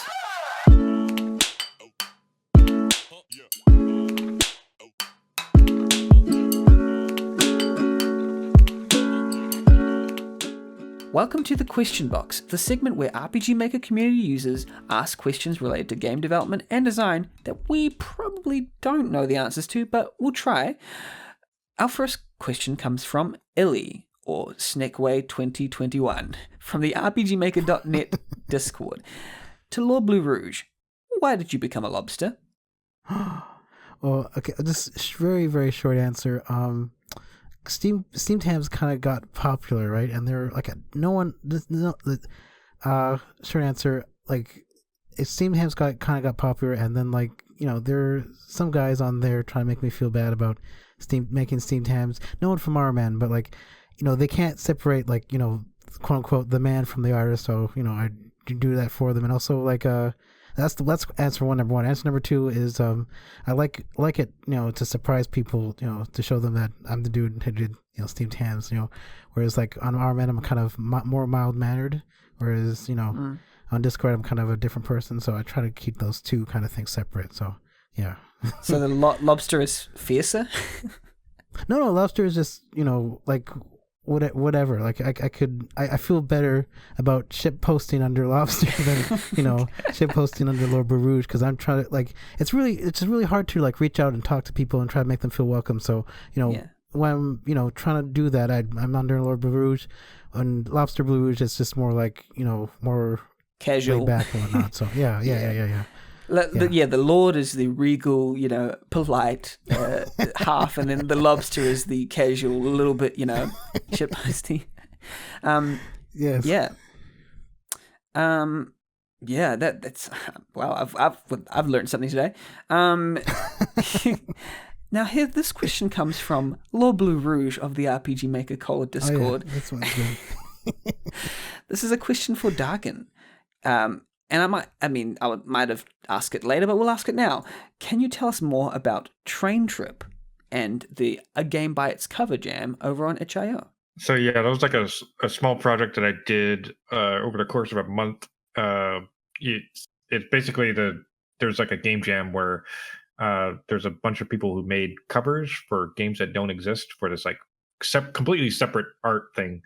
And the goal of the jam is just to make a game based off a chosen cover. So there's some cover with a girl like on the train, and there's like a sunset, and I like the art design of it. So when I do things based on things, I tend to like go really hard on like, okay, I want to recreate the exact art style of the cover. It was just sort of my way of doing it. So I made a really short game, but it was not made in GameMaker, but in Godot. So it was sort of like a tech demo kind of thing also, where I'm just learning how to use Godot, and made this sort of 2.5D like 3D kind of game where you're just on a train. It's like an 8-minute game, really quick, really simple. I just didn't really have a whole lot of time to add stuff into it, but yeah, like check it out if you want to, but it's not like a grandiose project that I did. It was just like a short thing. I love that game though, because it kind of reminds me of like taking like the train in Toronto, just and all the sightseeing and whatnot, and the sun is setting, and it's so well done. Like, just even if you're not like interested in just check it out, like, because it's so well made, and he also kind of catalog the process I think in a blog. I loved it. It's great. Yeah, I got a blog post you can read about it, but about the actual creation of it. So that's it looks great, and everybody go check that out. Check that game. I think we'll go with Unity's question. Unity from RPGmaker.net asks, shout to Unity, Darkin, what has been the most enjoyable part of making The Machine That Breathes? I mean, there's a lot of things that I did not enjoy about making it, but that'd be a longer answer. It kind of ties into GameMaker, where GameMaker has like a built-in sprite editor inside the engine. So you could like draw on a sprite, you can edit a sprite, and then it's in the game. You don't have to save it or anything. You just test play the game, and it's already in the game after you just did a pencil stroke. And the game art style is so simple that it's so easy and so quick to just add an art asset or change an art asset, or just, there's a little offset, a little off angle, I could just move it. Like the art styles and the ease of use of GameMaker was like probably the best part. Was like whenever I wanted to, edit a scene, it's like it's just done in like seconds. It was like, the process is just so nice. But there's other things that I've enjoyed, but that's sort of the main thing that like stands out to me. I know it's not highlighted because we have this Google Doc that we're sharing. We're highlighting certain questions, but I do want to ask about the missiles, or missiles, with Lord Blue Rouge, and is now like the king of the missiles now. Uh-oh. I was just wondering what we think about like the titles and the missiles, and how do we feel that they, I suppose, stack up to previous years? Okay, well, I kind of want to split this answer with Darkin, because maybe he's been around longer than I guess. Because I can answer the first part. I thought the job that Mirand and RPG Maker are doing this year is absolutely fantastic, just because it was so last minute, and we started earlier in November, and they round up a whole bunch of games, like, and I wasn't leaving like firing on all cylinders. But like it's great, because I think, I guess the answer I had here was in my head was that any year that we don't have, like, I know people are going to kind of get angry about this, but any year, this is what I think. So, take this with a disclaimer. But any year that we don't have like a landslide vote of one game winning all the Mesos is a terrific year, because then you got that really great. Seriously, you got like this really great like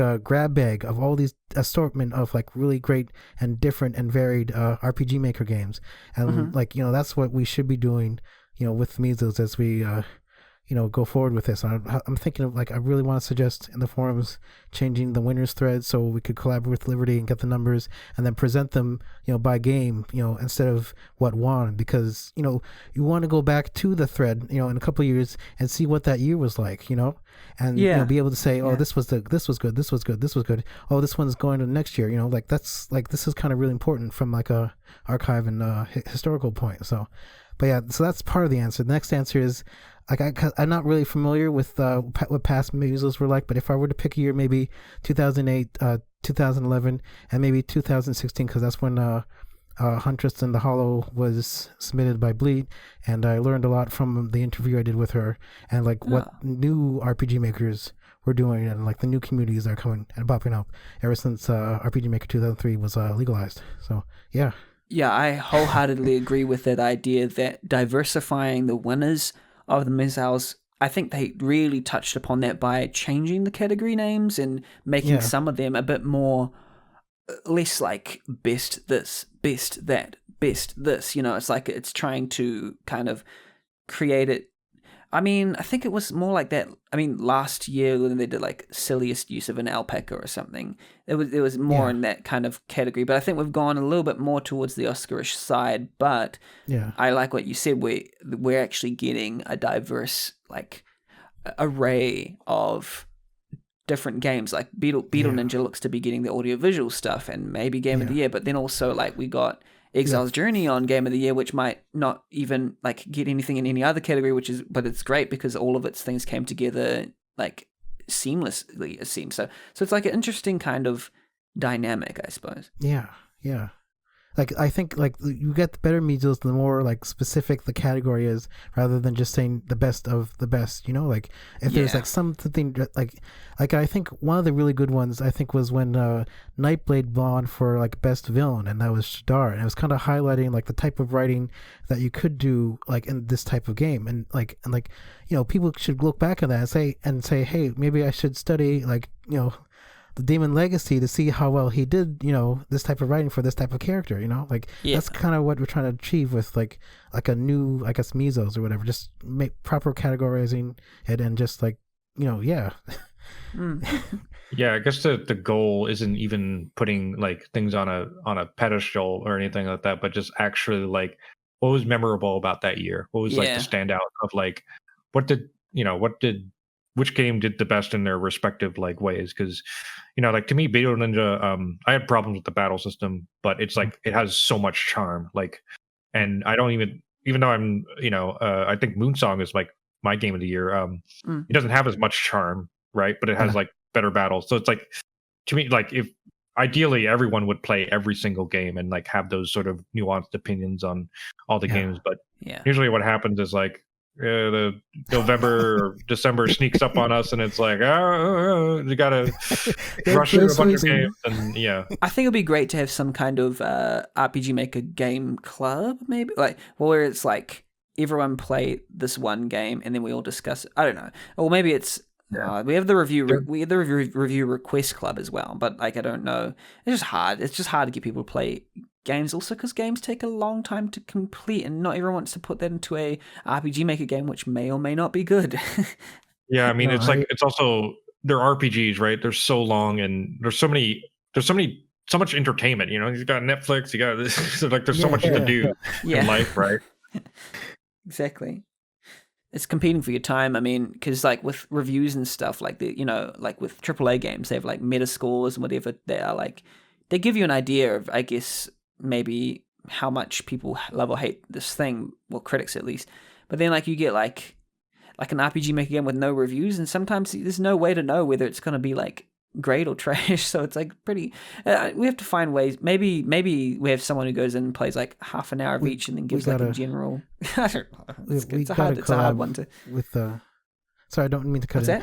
that? We got I guess a shout out to RPG Maker Attic. Holy shit! Like he kind of I know he's doing a great job this year, but he really helped me out in 2019 just by writing the reviews, so I could have an idea of like how exactly each game plays besides the screenshots and whatnot. So like we really need people to just actually like review the games and enjoy them and whatnot. So Yeah, totally. like, I wish there was some kind of better incentive to do that, but.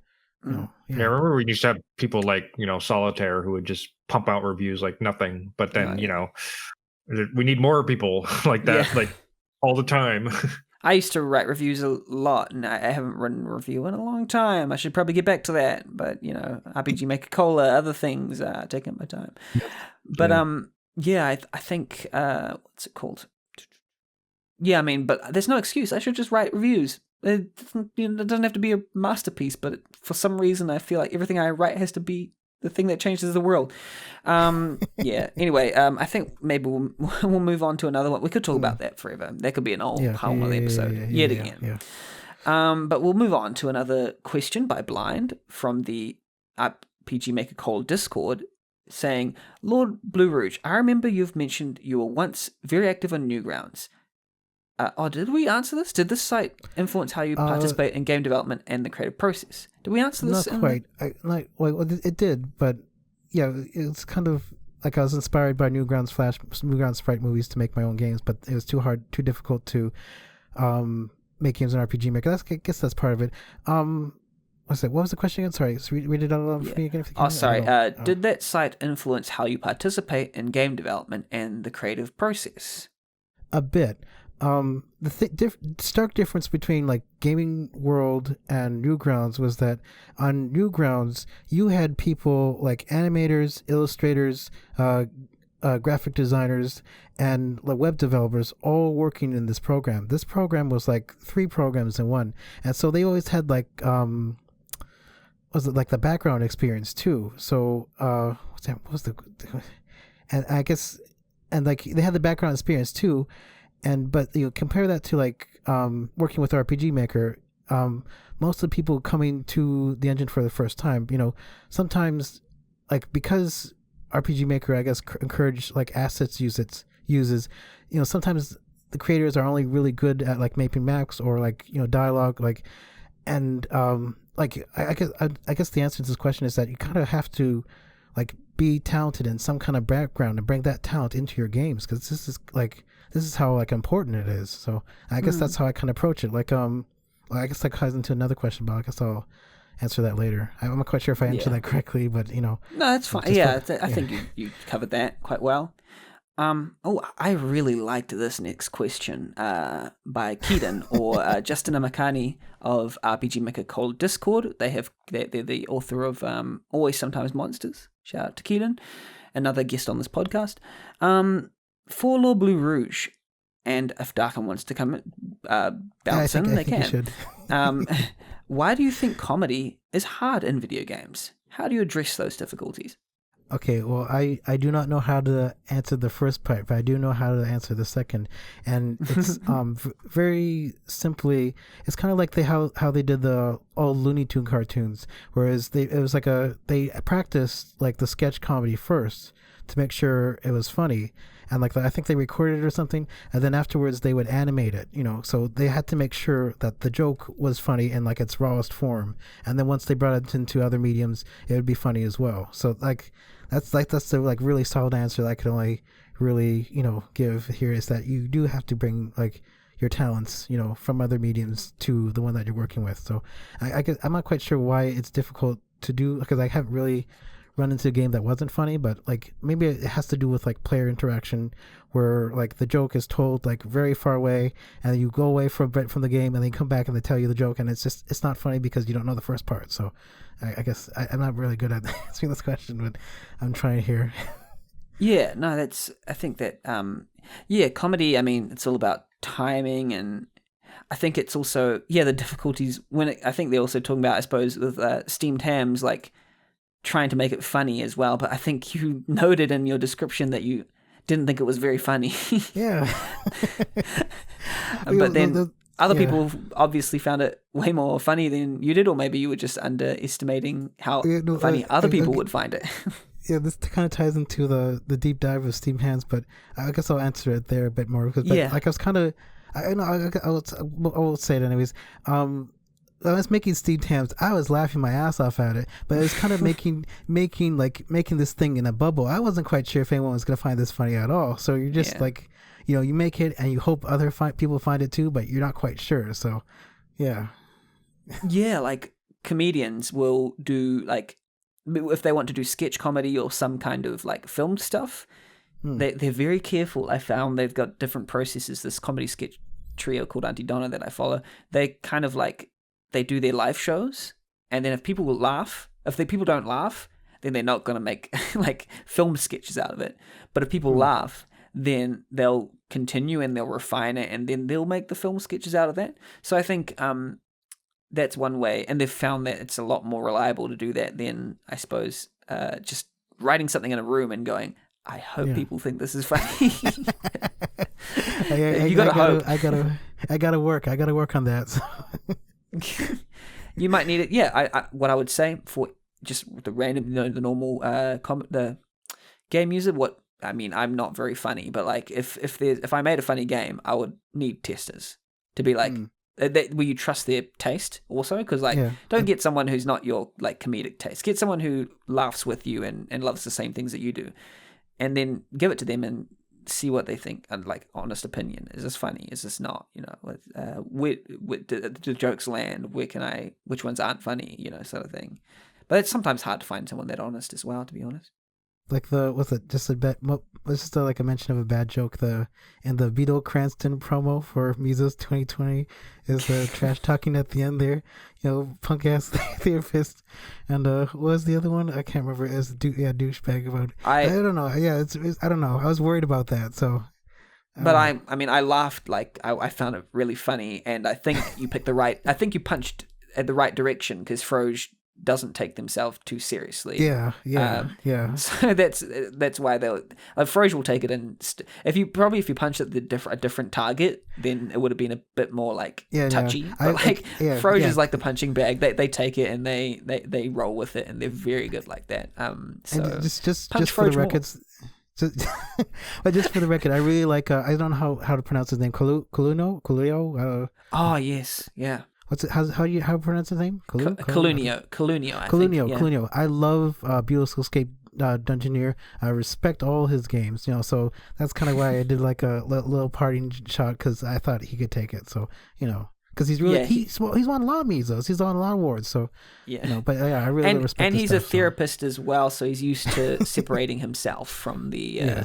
From the emotional back. He's very good like that. He's got a great sense of humor. He's funny. He's total opposite of some of. Well, his games might make him seem like he's stern, but he's very friendly and very funny. I'm good friends with him. He's good. Yeah. But that's a bit off topic. But that was good. Like that was you like it with comedy. I mean, if you're punching at someone, just punch at the right people. Yeah. Absolutely. Yeah. Oh man. Especially that was now. funny though. Yeah, but I just found it funny. That video was great. I love video like that. We'll go on to Marion's question. Oh wait, Shweep, did you have anything you wanted to add to the comedy question or? I don't know anything about comedy, so yeah. Yeah, fair enough. I'm not funny. I was just regurgitating what I've learned from various sources. But we'll go on to Marin's question from RPGmaker.net. This is another Lord Blue Rouge question, but it's also Darkin. Both of them. You are like the kings of lost and obscure games. Would you like to tell us about the most obscure game, in your opinion, you've played? Most obscure seems like a weird qualifier. I don't know how to process that. Like you'd have to get like some sort of download count, but like some of the downloads aren't always like obvious, right? Like one download, but like I would think they're talking about like most obscure good game. That was what I was thinking was the like. My first response was going to be Donald Fuck RPG as like the most obscure. But even I've heard of that. It's not very obscure. It's funny. I don't know. Yeah. But like obscure good game. Oh, is that a good game? Yeah, it's hard to balance. Like, at one point does it become good and not as obscure, or obscure, but it's good enough that it's like, I guess, an underrated gem. I guess you would say, but Yeah. I can't really think of off the top of my head because there's a lot of games I know about that they're good and no one talks about ever. But I'm like drawing a blank right now. Yeah. Like, For now, I mean, it's not very obscure, but this game's underrated gem, in my opinion, would be Therapist. Therapist Mind Manager. I don't know, because I'm biased. I agree. I think I really hope, I really want it to win, Measles, along with Weird and Unfortunate, which has been like, and it hasn't really won anything major, but like this is like the second time it's been submitted this year. So like I'm really excited to see what turns out. I really hope a lot of people win this year. It's been really great. So many good games this year. So many good games. Yeah, sorry, we're getting off topic, I guess. Yeah, sorry. Either of you. Obscure game? Okay. I guess I'll go because I know the one immediately because these are the ones I really want to focus on. Like I was researching, this is how I got into like the Japanese RPG Maker community. I just kind of used the RPG Maker tag, and I do quick Google search. Off the top of my head, sorry.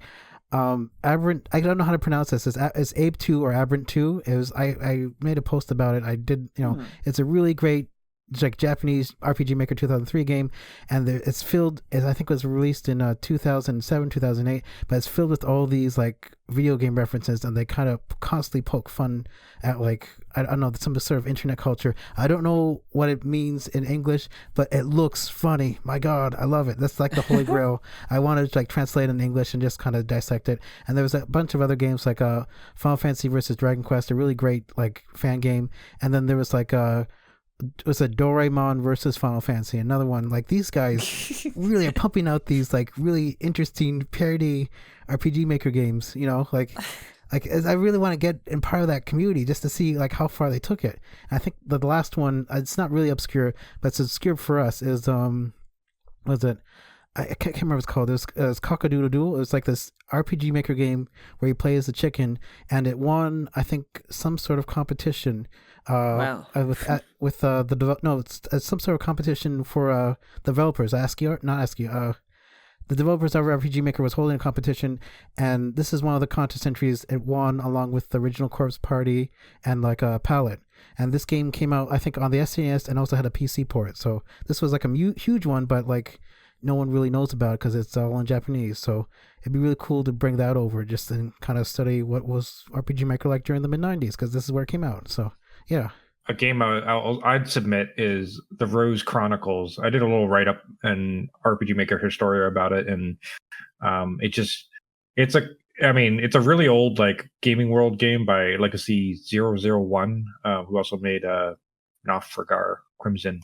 But it's so crazy to me, like looking at that game, because it doesn't use rips, but has an isometric style to the game, and like a lot of like I think it's mostly secret amount of backgrounds, but it does a whole bunch of different stuff, and it's just so crazy to me because I don't think I've seen any other RPG Maker game do this kind of like specific style. And you've seen a couple, PlayStation 1 or Super Nintendo games do this, but like I don't know, it was just definitely like willing to like step out of the RPG Maker like template and mold and just kind of do something really original. And it's got a great story too, and characters, and yeah.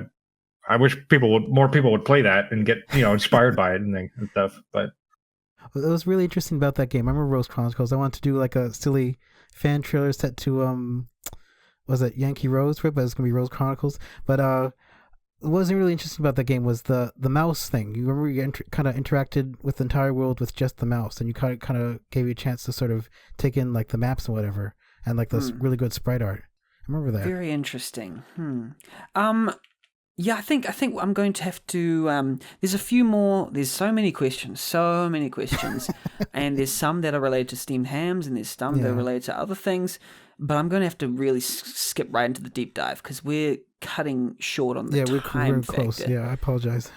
Yeah, no, that's me. It's me as well because I need to go too.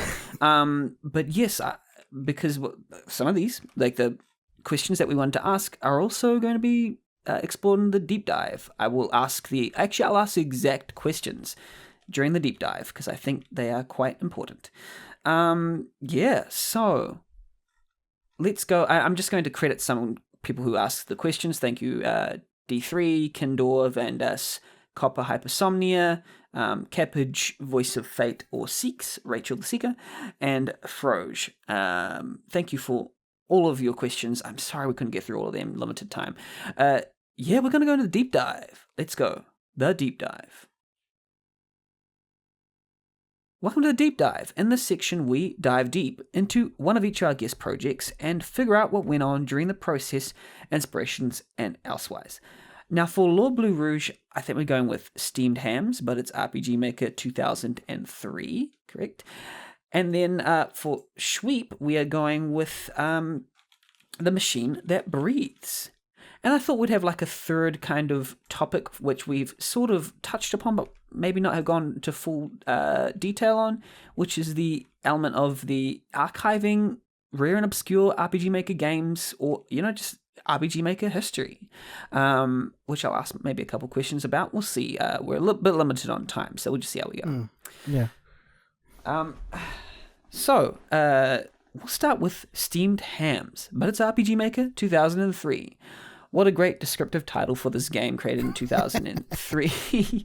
It simply just says exactly what it is. For those who know what Steamed Hams is, it's a Simpsons meme based on just a simple scene of Simpsons, and the meme is just the scene, but it's been remixed and rejigged in 1,000 different fashions by now, just different, like Steamed Hams but this, Steamed Hams but that, and there's just one iteration where it seems Lord Blue Rouge has created this version of Steamed Hams in RPG Maker 2003 and then posted the YouTube video up on YouTube.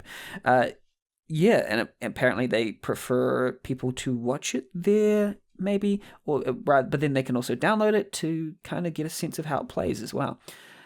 So this is a funny game. This is a great game. A tech demo that utilizes Cherry's new Picture and Battles feature. Well, sort of new, but at the time of the release, Hedge 1 sprite sheet creator and converted videos with methods used from the RPG Maker 2003 video thread. So it's a lot of tech going in here, and it's brilliant. It's just amazing. I just want to ask just the simple question for Steamed Hams. Why Steamed Hams? Why RPG Maker 2003? And why this game? I guess answered it already. Sorry. No. You can't touch it. But I think I started off with the thread that Joseph Seraph did. I think back in some kind of year. There was this like great new feature that Cherry added to RPG Maker 2003, which allowed you to use pictures not just on the field map but also on the games themselves. So I think Dark and I were kind of figuring out like what we could use for that. He had the really great example using Phoenix Wright Ace Attorney, and I just I looked at it and I was like, let's do something fun with this, something that's gonna grab people's attention and whatnot, right? But I guess that was the Steamed Hams, but let's do something fun with it and lets people grab people's attention. So I made Final Fantasy Dog, which was just one animated GIF in RPG Maker 2003, and it had an attack animation too. So it was just two GIFs, built around this game, or this game built around these two GIFs. So it's that was done, that was fun, and I watched the original animated GIF in that format. I really wanted to turn that into a game, so that was fun. But then Steamed Hams, how do you take this technique and turn it into an entire game, right? So I'm kind of having a brain fart here. I'm not quite sure what else I can answer here. No, I mean, I can ask you another question if you'd like. Go ahead. If you can. Yeah. Go ahead. Yeah, sure. I'll ask. Well, Chris or Riggs based from Twitter asked, "What do you think the most underappreciated feature of 2K3 is?" And then it's combined with what the most difficult part to put together in Steamed Hams, just how much research and development was in getting it up and running. So like, yeah, let's talk about the limitations of the engine and how you just took a sledgehammer to that and just like knocked it and just did your thing with it, I suppose. Yeah, I want to. I guess I want to answer the first question very quickly. Sorry, go ahead. Let me scope. It's most underutilized feature in RPG Maker 2003 is video. Like, cause I feel like people like I don't want to like this video because blah blah blah. Sorry. People should really use this feature more, but they don't really know how to use it, and they say it's too complicated. But some of my favorite games of all time, like Lunar Silver Star Story, used FMV cutscene. Like, you know how they say in musicals, like if something's emotion is too complicated, they sing about it. That's what video is supposed to do for JRPGs and RPG Maker. Like, it's supposed to be like a really big turning point, and you can't describe it any other way except with video. So I really want people to use that more, and that's why I just do the video thread. I guess the second question, I guess I'll describe how I did made Steam TAMs, but I have to be really quick about it. So unlike Final Fantasy Dog, right, where I kind of did it like piecemeal, like one picture at a time, with Steam TAMs, I did like the entire storyboard in Final Cut Pro for Final Cut Pro 7 first, and then I like added midis to it to make it see if it was actually funny or not, and then how I did it like so. Here's the kind of secret. Take a clip, right? And it'd be 90 frames long. And this is how it looks like in RPG Maker. I take a clip, take it 90 frames long, I export it into like a spreadsheet, and I export the audio as well. And then the trick here is that I put like a still image underneath the animation part. So and then in order to like get the animation to stop, it'd either be like a text window, which I'd have to time correctly with the animation, or like a wait command that would kind of stop the animation. So every time you press Z in Steam TAMs, but it's RPG Maker 2003, you're seeing 90 frames of animation, like every time you play. And that's actually what you're saying. That's how I did it. So, right. Yeah. I guess I'm not quite sure if I answered it correctly. So no, yeah, that was like.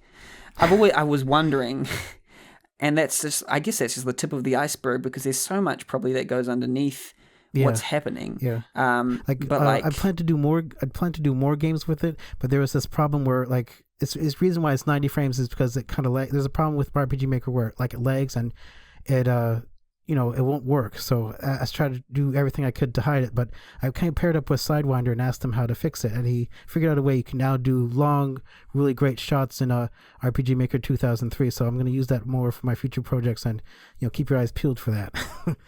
Yeah, I mean, it's just such a technical marvel with the whole idea of it, and such a fun idea. I just really enjoyed it, and it's getting like.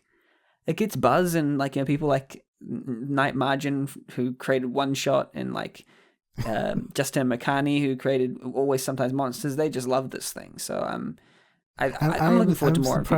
I'm surprised. Like as I said before, I was creating this like in a bubble, so I wasn't quite sure if it was get well received at all. So yeah. I think it's really funny. It's really well done, and I just want to congratulate you on it. It's just brilliant. We'll kind of switch over to Absolutely. The Machine That Breathes by Darkin or Schweep. I keep reusing the wrong name or different names. So The Machine That Breathes. All right, one sec. The Machine That Breathes. It's a 2D survival horror game with a focus on situational combat and exploration. Apparently, you're digging deep underground. Your task is to scan for seismic activity and send it back to the above. Unexpectedly, your contact with the surface cuts out and you're left digging for eternity. Oh, that doesn't sound good. Eventually, things go dark and you're running out of power. Is this where it ends? Suddenly, you awaken in a strange new body, as you've been recovered somehow. Strange thing is, the entire facility you're in is vacant, and you're definitely not on the surface. So you explore a strange and mechanical place deep underground. Every shot counts. You spend your resources wisely. It's got that thing that's like Resident Evil, System Shock kind of feel. Schweep, you are creating the machine that breathes, correct? Yeah, yeah. I would hope so. Yeah. I'm This not game, like some sleeper agent, like game dev or something. yeah, like what is that? What are you talking about? Yeah, this game is it looks amazing. Like I only know it from the screenshots because I don't think a playable demo has been released yet. Am I correct? No, it's still in development. I've been working on it for probably 2 years at this point.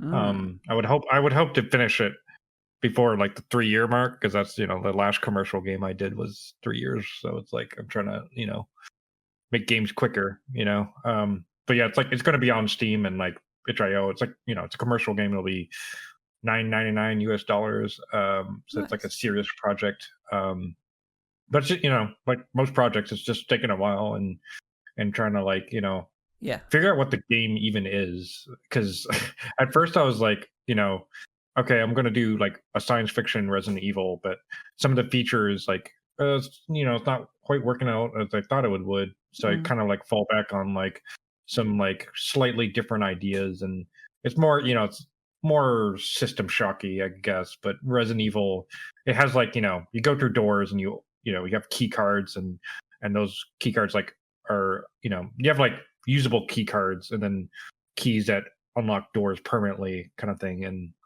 you're kind of just navigating through this sort of like Metroidvania style. It's top down. It's not a platformer, but it has this sort of like, oh, you've been here before. Now you need to get this key for this area. So that's Oh, kind of how the game structure works. But um, it's also like a survival game. So it's like, okay, you have limited ammo. Like any ammo you get in the game is like you use it and it's gone for good. If you run out of ammo, you have to use like a crappy melee weapon or something like that. So it's like it's really on like, okay, do I really need to kill this enemy or do I just run away? That kind of thing. So it's like, but the problem with player psychology is how do you balance that? So that because some players they'll just kill everything in sight. I can't do anything about it. It's just like I gotta encourage them to like pick their battles basically. And that the game development process has been kind of like oriented around like, okay, how do I just nudge the player to do certain behaviors that mm. make sense. Then there's also just making the rest of the game, like it's Yeah. also taken a while. Yeah, I mean, it was only supposed to it was supposed to be a smaller game. Correct? It was only supposed to take 6 months, and now it's been expanded like 3 years. Yeah, yeah, basically it's just been like I thought I would get this done really quickly, but then it's like, oh, the game it's just not really working, or it just couldn't get enough content done. I just sort of underestimated stuff, and then there was a bunch of setbacks that I won't go into. It'll be Yeah. its own. I made a blog post about that, but whenever you make a large commercial project and you say it's going to take 6 months, just multiply that by a certain number. Like, um, but it's also like, yeah, like basically, 6 months becomes 3 years, and I thought Overman a Dead Body was going to be done in like 2 months or something like that. Mm. It's like this whole thing where it's like you got to like really understand like how long is this game going to actually take to make, because it's not Mm. ever going to be a linear process. It's sort of like your productivity is going to come and go depending on a bunch of factors. Mm. Yeah, I was gonna say about the like progress and stuff, like to be encouraged not to rush, because it's like it'll be done when it's done, and it's good when it's done when it's done. I mean, I know you've got personal. It's probably good that you feel good if you get it done within a certain period of time, but to be honest, there's some projects that have been going for like 15 years. I mean, Yeah. yeah, they're like it's. I mean, not to point particular ones out, but Beloved Rapture has been going for a long time, but they're really like they've just started to get their uh, tires on the road, so to speak, and they're going Yeah. super fast, Yeah. and it's really Yeah. good to see. I'm so happy, but yeah, I mean, everybody's got their own life, I suppose, to judge themselves by that metric. And I would be willing to wait for a good quality machine that breathes. I'm not in a rush to try and rush the project, because we want it to be a good game first and foremost, and that's basically Yeah, I mean it's just a back and forth of like I want to get this done at a certain point so I can move on to other stuff, because Mm. I just have so many other ideas. But then there's like I need to take my time and enjoy the process, or else it's just like right now I have the final boss is actually finished, but the areas in between the final boss are not done. So it's like I have an ending sort of locked in per se, and I was just kind of like, okay, I still need to get stuff done, but at least I kind of know where I'm at. And a lot of people work like that. Like they work from the end backwards. Yeah, backwards. Yeah, but I mean, I'm still experimenting with that process where it's just like, because Nemoro and Cryopolis, my previous games, their endings are just abrupt. Like you kill the final boss and it cuts to black and like the end, because I made it in a month, right? Like, what do you expect? But like, I was kind of realizing, oh yeah, like people don't even care if the game's like, short or like under polished, but they do care if like the ending is a little rushed or there's like no conclusion. That's true. I find that was like the biggest complaint I've ever got was like, hey, I thought the game was cool, but there was like no ending. Like what happened? I love the ending to Lord Blue Rouge's Steamed Hams. It's just like, while the canonical ending, I'm not sure if it is, where it's just like, spoiler, it's like a forced error. Yeah. Can't find vehicle. It's great. It took me, there was like 2 seconds of dead silence, and then I was like, and I just realized it and like laughed so hard.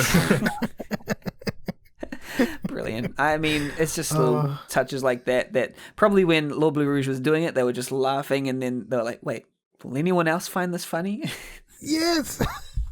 Well, anyone who's ever opened a video game without, R2P like knows that error, right? It's like, it makes so much sense. Yeah. It's a bit of an inside joke, but it's a good one. It's a good one. I'm so glad that joke landed. Thank you.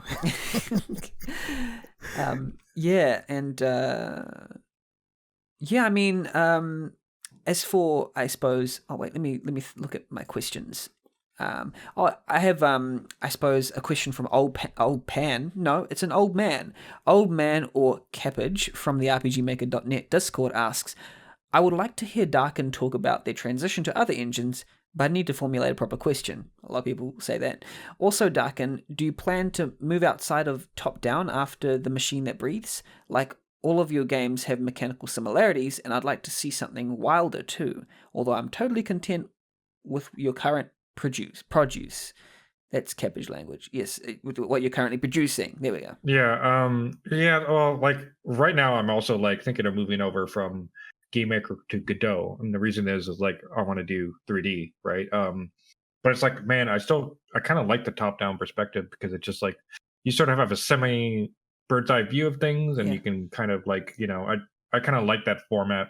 I mean, I still want it. Like, again, I have like 50 game ideas, so I'm for sure gonna move on from that sort of perspective. But it just sort of helps sometimes when it's like, okay, I'm making a 3D game. I'll just keep it simple, like make it a 2.5D game where it's like it's 3D, but the characters are 2D, like in Xenogears, let's say. And like that's the direction I'll probably move into. But as time goes on, it'll be like, okay, I'll do something else. And yeah, the top-down perspective is just an easy thing to fall back onto when it's like I'm used to it because I've done so many like RPG Maker like failed projects, and it's just like I'm used to displaying stuff in that kind of format. Yeah, totally. Yeah, they're such good projects, Steamed Hams and The Machine That Breathes. We are kind of coming to the end of the podcast, but I would love to touch on one more thing, which I honestly should have probably done a bit more of this on. Let's get back on another episode for this topic right here. I don't know. Yeah. But like, seriously, it's been great having you on board, but I think I'm going to talk about just really quickly about the archival process, RPG Maker archiving, whether it's RPG Maker Historia, or the unofficial thread. For those who don't know, for listeners who don't know, Darken or Sweep and Lord Blue Rouge are both archivists of RPG Maker games. They take RPG Maker games and they do a lot of noting down of engines and storing them and playing them and getting screenshots for them and descriptions and all this sort of stuff and finding them. So I would like to ask a little bit about that. Let's just say, for both of you, I suppose, just talk a little bit about what led to both of your fascination with or even purpose with archiving RPG Maker games on such a large scale? And what fueled your wonderful efforts to preserve the community's history with, say, Gaming World, Gaming Ground Zero, etc.? And this question was also from Blind, from rpgmaker.net. So, what led to your fascination with the archival process? Okay, just chronologically, I think Darkin should go first because I am following his terrific work. Right. And I really want to know like how he started first, and I could give my answer very quickly. So, I think the process started with me back in 2010, I think, or 2009. I don't remember anything anymore. There's basically in Gaming World there was still this thread that just kept going, even though Gaming World was kind of gone at this point. They still had a thread called rare obscure RPG Maker games where people don't always upkeep their downloads for their games. They'd be lost in a forum thread somewhere, or Mediafire goes down, or some other Rapid Share I think was a really common one too. These file hosting sites that are separate from the domains and stuff like that. But yeah, I just made a thread based on that thread on RMN, and I just kept maintaining it until I lose interest, or I'll leave RMN for a bit, and then it's oh god, BB code really sucks. I hate maintaining this. But it's just hey, these games RMN has this policy where the author typically uploads their own game, right? So right. It's someone has to kind of keep these downloads going, and there's some technical stuff to go into where it's what if the person doesn't want their game to keep uploaded? But I kind of just say if they say something after all these years and say, hey, I'm embarrassed by this, or I don't want this anymore, then there's a whole moral ethical thing about that too.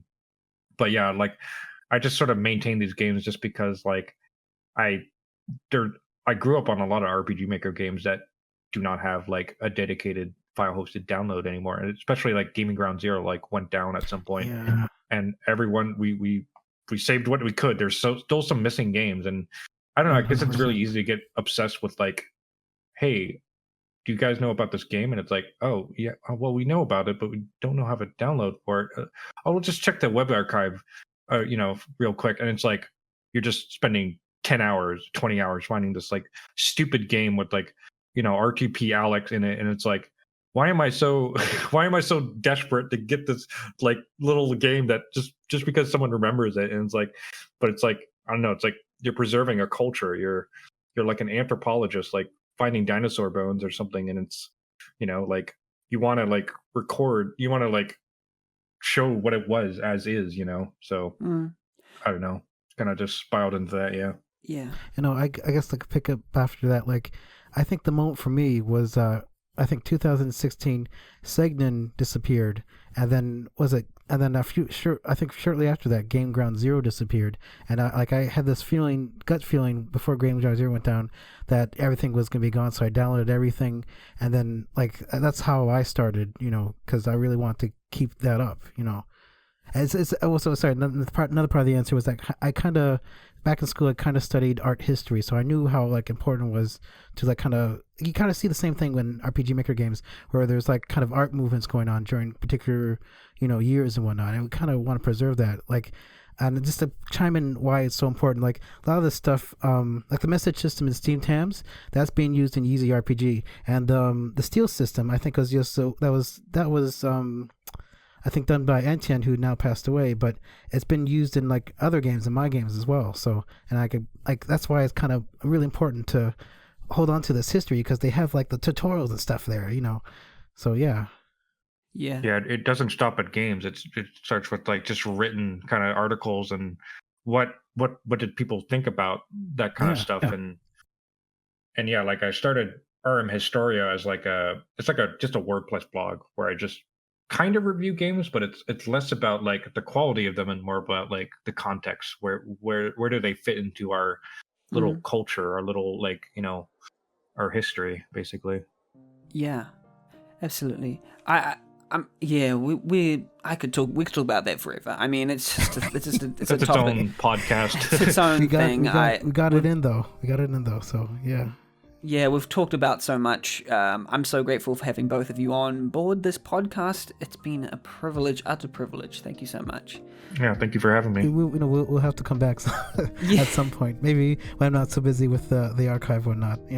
I had a blast here. I really enjoyed this. Thank you for having me on, and Darkin too. I knew we could have a really great podcast with him on. Because he's very well read and very talented. Makes me look better. And if you had one thing to say to the audience right now, what would it be? I don't know. Keep on keeping on. I don't know. It's valid. Well, I guess was it? I know this sounds kind of weird, but finish school and thank you for playing steamed hams. I don't know. That's good. Yeah, That's good. Yeah. Some people say drink water. Yeah, wish list machine that breathes, by the way.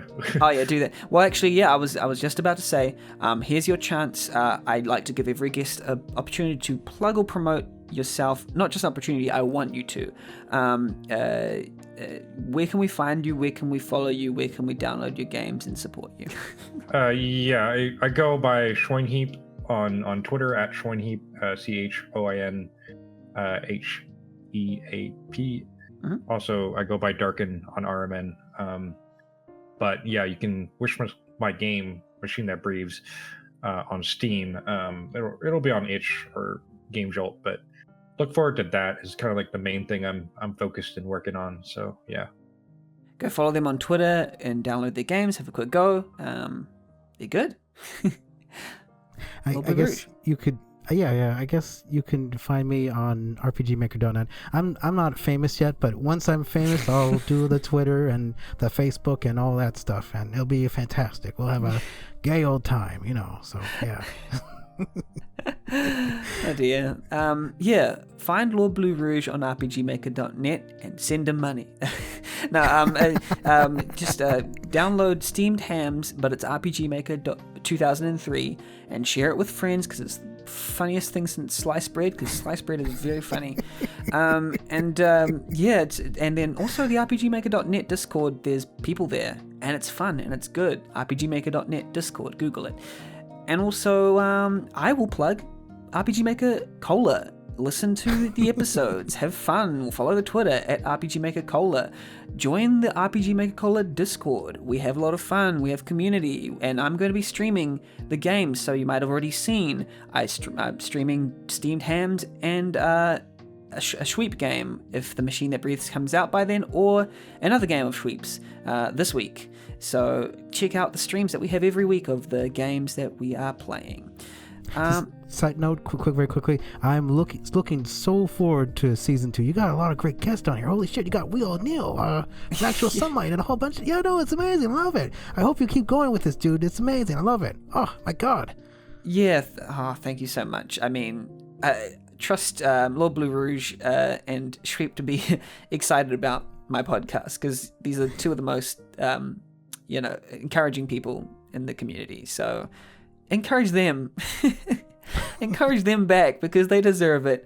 I always want to promote everything that they do.